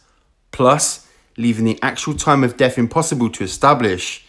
They were only relying on the time that was mentioned or indicated to be the time of death by the 2 interviewing detectives that questioned Mick Steele about his possible involvement with the murders, and of course the questionable phone call that was made by Jack Williams earlier in the evening of the murders to Darren Nichols that suited the prosecution case in their argument that Jack Williams was part of the conspiracy to coincide with Nichols' cockamamie story of Jack Williams being involved at all. The only fly in the ointment at the time was that it did not take Jack Williams long to suspect Mick Steele and Darren Nichols as possibly being involved in the murders as soon as the news of the murders had broken. However, he may never have confronted Steele or Nichols with his suspicions. Steele had tried his hardest not to involve his sound, reliable friend Jack Williams in the conspiracy, knowing that Jack Williams would not have agreed to be part in a callous murder, but Steele had been placed between a rock and a hard place and had been forced to carry on with his involvement in the conspiracy. Plus, Steele never at any stage admitted to Jack Williams that he or Darren Nichols was indeed a critical part of the conspiracy, and Jack Williams never pushed it. He knew that if he did, he would put his best mate in a tight spot, and he could never be accused of grassing. Did he just decide to let sleeping dogs lie? 6 months had passed since the murders, and although there was a lot of guesswork and rumours flying around concerning them, and so many individuals mentioned as possible suspects, it even going so far as to arrest Leah Betts' father Paul, a respected ex-policeman, on suspicion of the murders, possibly as retaliation for the death of his daughter. He would later be highly embarrassed by the accusations made of him by internet trolls. Rumours were abounding concerning the suspected involvement of corrupt police, and even a government or a covert military unit was circulating, and still do today. But although in fact such authorised groups may on occasion have to eliminate the odd threat to national security, the trio of Tucker, Tate and Rave were more of a threat to people's health, no more than cigarettes or alcohol. They could not be classified as threats to national security, plus they don't target the average shitbags, they leave that up to the police. Darren Nichols had had plenty of time to reflect on the murders in the 6 months since it had taken place. He was cocky and confident that he was not a suspect in the murders, and he was a fellow who had a massive ego and opinion of himself. He was known to specifically brag to other individuals that Nichols had been in protective custody with, that he was the number one cybergrass within the witness program at the time. The attention and the infamy it was getting was blowing his kilt up. After Nichols had reassessed the murders, plus had concluded that he can construct and concoct such a believable tale as to the murders, at least by imagining and standards and by sticking as close to the original facts as possible, but with some slight variations put in place to make it appear that both Jack Williams and Mick Steele were the shooters in the murders, and made no mention of the existence of Mr. X, believing that Mr. X would not be bothered in taking action against Nichols for his betrayal as long as Mr. X's involvement or his true identity disclosed. Was this an excuse for Nichols to lay the blame of the murders squarely at the feet of both Steele and Williams? Should he be arrested for any commercially classified drug dealings that he was involved in, which eventually did happen, when faced with undoubted guilt over being caught in possession of a commercial quantity of illegal drugs after being pulled over by police in his car, who had explicitly been surveillant and followed Nichols after receiving a tip-off that he was carrying a considerable amount of drugs for a transaction. A case of grassing on a grass, and Nichols was then involuntarily watching the police opening the van he was riding shotgun in so the police could examine the contents. Nichols was working with two corrupt detectives at the time and may have thought that he could get out of his arrest with the help of his corrupt police friends. After opening the car boot to check for illegal drugs, Nichols was placed under arrest by the officers. It was at this time, after being initially questioned over a drug importation matter, that he learned he was to be charged with the murders of Tucker, Tate and Rave, that Nichols had decided to play what he considered to be his trump cards. He would tell the police that he could help them with their inquiries regarding the Essex Boys murders. However, Nichols' supposed story as to the event stank to high heaven. As far as his professed unknowing involvement in the murder conspiracy, and only admitting to being the unwitting driver, duped into what he professed that he genuinely believed was going to be a straightforward drug transaction and no more. Nichols was considering that the police had no other reliable leads, collaborating evidence, forensic samples, or reliable information as to the murders. They begrudgingly gave Nichols the benefit of the doubt and decided to base a case against McSteele and Jack Worms purely on his sworn testimony in open court. The case against Steele and Worms hinged on the evidence of Darren Nichols being believed by the jury. After all, he was the only prosecution witness. Nichols was presented as a reliable and accepted eyewitness to the murders by the prosecution counsel, and their evidence would coincide with the supposed results of the investigations made by the police primary concerning the time reported as being when Jack Worms' phone call was recorded, but lacking the knowledge of his actual contents made to Darren Nichols' phone. The police and the prosecution had no other option but to allow or permit Nichols to be granted immunity from any criminal charges relating to the Retiden murders and being laid against him in exchange for his sworn testimony in the trial of Michael Steele and Jack Worms. It appears that the original jury was satisfied with the prosecution case and the testimony of Nichols that they returned a guilty verdict against both Steele and Worms. At the same time, they knew not of the existence of Mr. X or his involvement in the murders. Another known police informer by the name of Billy Jasper, who was on remand at the time, claimed after the murders were well publicised that he was paid £5,000 for dropping off a stranger, a supposed ex-military specialist, in a laneway near the crime scene around midnight. This stranger was supposed to have travelled across several open fields to shoot Tate, Tucker and Rolfe and to rob them of a massive amount of cocaine, 4 kilograms worth of it. Jasper may have been relying on rumours about the reason for the murders that was already beginning to spread. This time was much later than the actual time of the murders. Still, Jasper was aware of the reports that some locals had heard gunfire around about midnight. His claim, however, can be discounted as being an attempt to gain immunity from the serious charge of an armed robbery from which he was being held. This is no different from the ploy that Nichols was using to gain protection from the charges. If we put the Billy Jasper version under the microscope, we see a different picture. Firstly, what experienced Special Forces member would pay an unknown person who could later recognise him? Is it reasonable that this person would give Jasper £5,000 to drive him up a narrow lane that was pockmarked with houses to a supposed planned murder location? The lane led up to a small fenced parked area next to an open field. The killer would have had to jump over the fence, then hike up to 2 miles across open land before coming to the ambush point. How would he know for sure where the trio were and precisely what time they would be there? They were not murdered around midnight, as claimed by Jasper. They had indeed been murdered before they were due to be finishing their booked dinner at the restaurant. Jasper claims that he had to wait for 2 hours for the killer. At that time of night, the locals living in the lane would have found it very suspicious if a strange car had parked up for so long in the tiny location, and it was certainly not known to be used as a lover's lane. Hearing cars come into the lane was not unusual, but it would have been rare and certainly noticeable if a strange car parked in a location for no apparent reason. Neighbours are neighbours, and they tend to notice and remember things that are odd around their homes. Jasper claimed that the passenger was carrying a shotgun and a handgun in his bag. Why would a driver need to know this? Even if gunfire was heard around midnight, it could have easily been from game shooters known to frequent the area. They may have had permission to shoot or hunt in the area, as there was a popular licensed shooting range and hunting areas around the ambush area. Some witnesses reported not hearing any gunfire much earlier in the evening. Maybe they were watching television or listening to music and therefore did not hear the sound of the gunshots as well as they might have been if they'd have heard him in bed but not yet asleep. But there are other reports that gunfire was heard in the early evening. It must be pointed out that no matter what time in the evening that these men were murdered, the sunroof on the vehicle was open. This would indicate that it had been open to allow the warm air to escape, as they'd been travelling and then sitting there for a while with the motor running.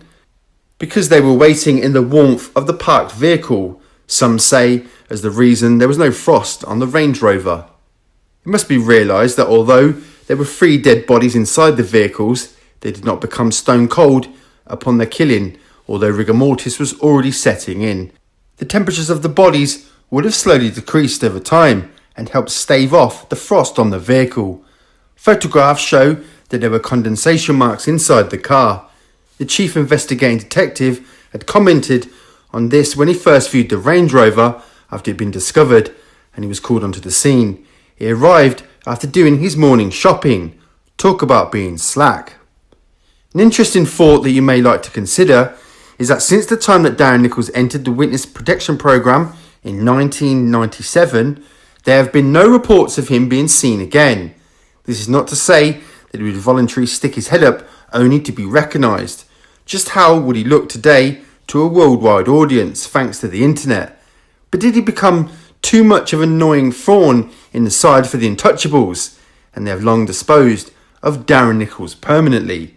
Unfortunately for Jack Womes, he may have served over 20 years of a prison sentence not guilty of a crime of no more than the word of a convincing police informer. Nichols has no conscience, guilt or remorse, and had the audacity to place into the frame an innocent man in order to secure his freedom from prosecution. This includes the drug charges initially brought against him before he offered to give evidence against Steele and Womes. Irrespective of the outcome or who was involved in the murders, it must be stressed again that neither Steele nor Womes have ever given evidence against the other. It is simply not within either of their natures. Mick Steele has always denied his involvement in the murders as a shooter, knowing that if he did, he would be defeating any chance of Jack Womes being believed as innocent and associate alone. What is your opinion on this explanation? Do you think that it passes muster as far as the implied innocence of Jack Womes is concerned and casts doubt, at least, on the integrity of Darren Nichols' testimony? Imagine that the defence counsel presenting this hypothetical case to the jury was a tenacious and extremely qualified criminal defence barrister and senior counsel. Or are you convinced that the original jury made the right decision in finding Steele and Womes equally guilty beyond reasonable doubt on the sole testimony of Darren Nichols? This account of the murders might not have helped to free Jack Womes from prison or to be offered as fresh evidence for him to secure another appeal for his sentence. It may not have helped or assist Jack's brother John in his heroic, loyal and determined fight to free his brother, but it may have just brought some comfort to Jack's family members to help him hold on to the belief that Jack Womes was innocent of the murders of Tony Tucker, Pat Tate and Craig Rolfe. As for Mick Steele's supposed guilt in the murders, may they have to reconsider his denied declarations of his involvement and guilt concerning the murders, and would the Untouchables ever allow Mick Steele to even get to the stage of giving evidence on behalf of Jack Womes? Before Jack was granted parole, as a further development in his confinement circumstances, he had recently been granted a slight reduction in his sentence due to his remarkable controlled temperament and his passive attitude and respect for others, both criminals and prison staff, for the whole period of his incarceration, which is flying in the face of the accusations that he is a relentless, ruthless man and is as psychopathic, violent and unfeeling as he was portrayed to be by Darren Nichols. Nichols has always hammered the fact that he accuses Womes of being the shooter, and simply because Jack Womes has long seen through Nichols as an unreliable and untrustworthy character. Plus, quite recently, Mick Steele has been awarded £40,000 in compensation concerning a matter of toothache that he suffered with for just about the whole period of his sentence, without being allowed to receive dental treatment for his complaint. Some may object about this payment on the grounds of Steele being a convicted killer. But if one has ever suffered from a severe case of a toothache, then really one has to ask themselves, can you imagine what it would be like to have to live in such constant pain, agony or discomfort for decades? Let us say if you were just a normal everyday citizen and were refused help or relief at every turn, one would have to understand Mick Steele's right to receive an intervention and sue if denied it.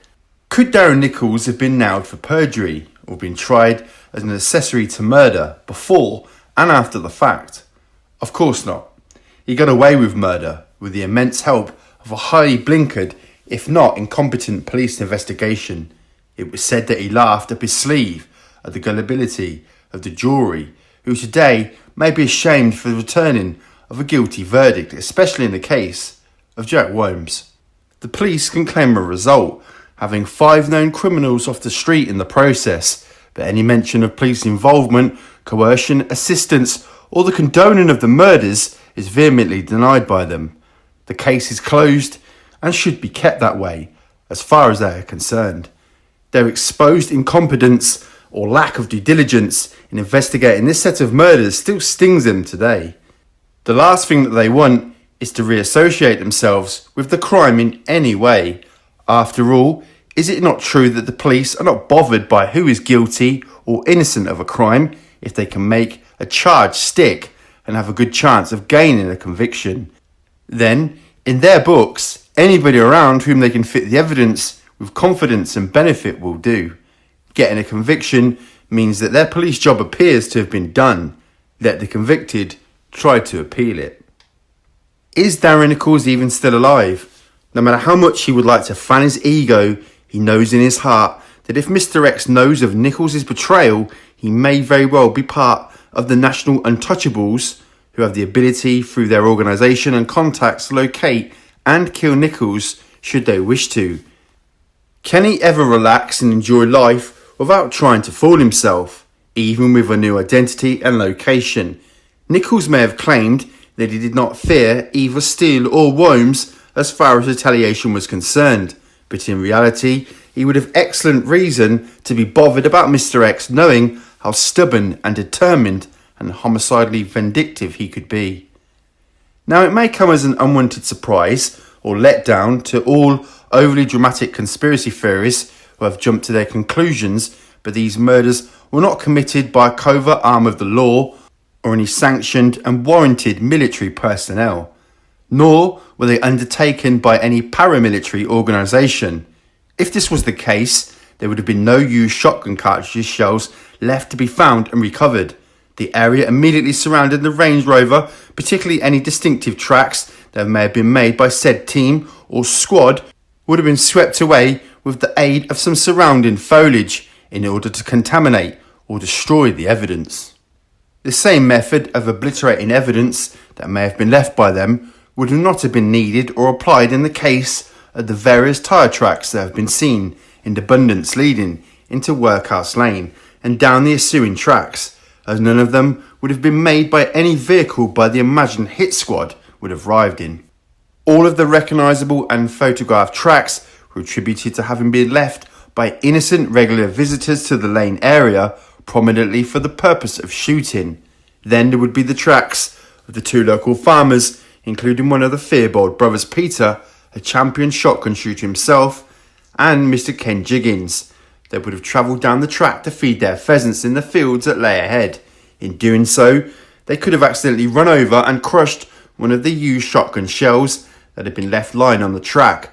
The murders were committed by a single person who held a deep-seated hatred of the victims and an unshakable commitment to kill them with extreme malice, and also as a signal to others. One man angered to such an extent as to be determined to kill his intended targets for his personal pleasure. Megalomania, power trip, thrill kills, jealousy was the real motive for the killings, no matter how many people may have been involved in the plot to allow him to do so. Of course, the killer had some assistance, as in reliable intelligence and transport to and from the scene, but only one person pulled the trigger of a single shotgun used in all 3 of the killings. Even if Mick Steele did admit his guilt and involvement, would he still be concerned that Mr. X, an agent of his, could get to him? Mr. X had no beef with Jack Williams, therefore he should not begrudge Jack finally enjoying a better quality of life different from the one he had lived for so long, knowing that he was most certainly set up by Darren Nichols. If Mr. X were to die soon and decided to give a sort of deathbed confession, would that prove Jack's innocence? Who would be against such a confession coming to light? It would surely be the authorities, as imagine the amount of compensation they would have to pay for Jack Williams for a wrongful arrest and prosecution, for a miscarriage of justice. Add in the value of the golden years of his life that should have been, and you can count on millions and millions of pounds. He would deserve every penny and more, because he's never going to get them years back, no matter how much money he may have, or he cannot buy them. After reviewing the facts available to us, many may have considered that the truth has become so entangled in rumours and suspicions.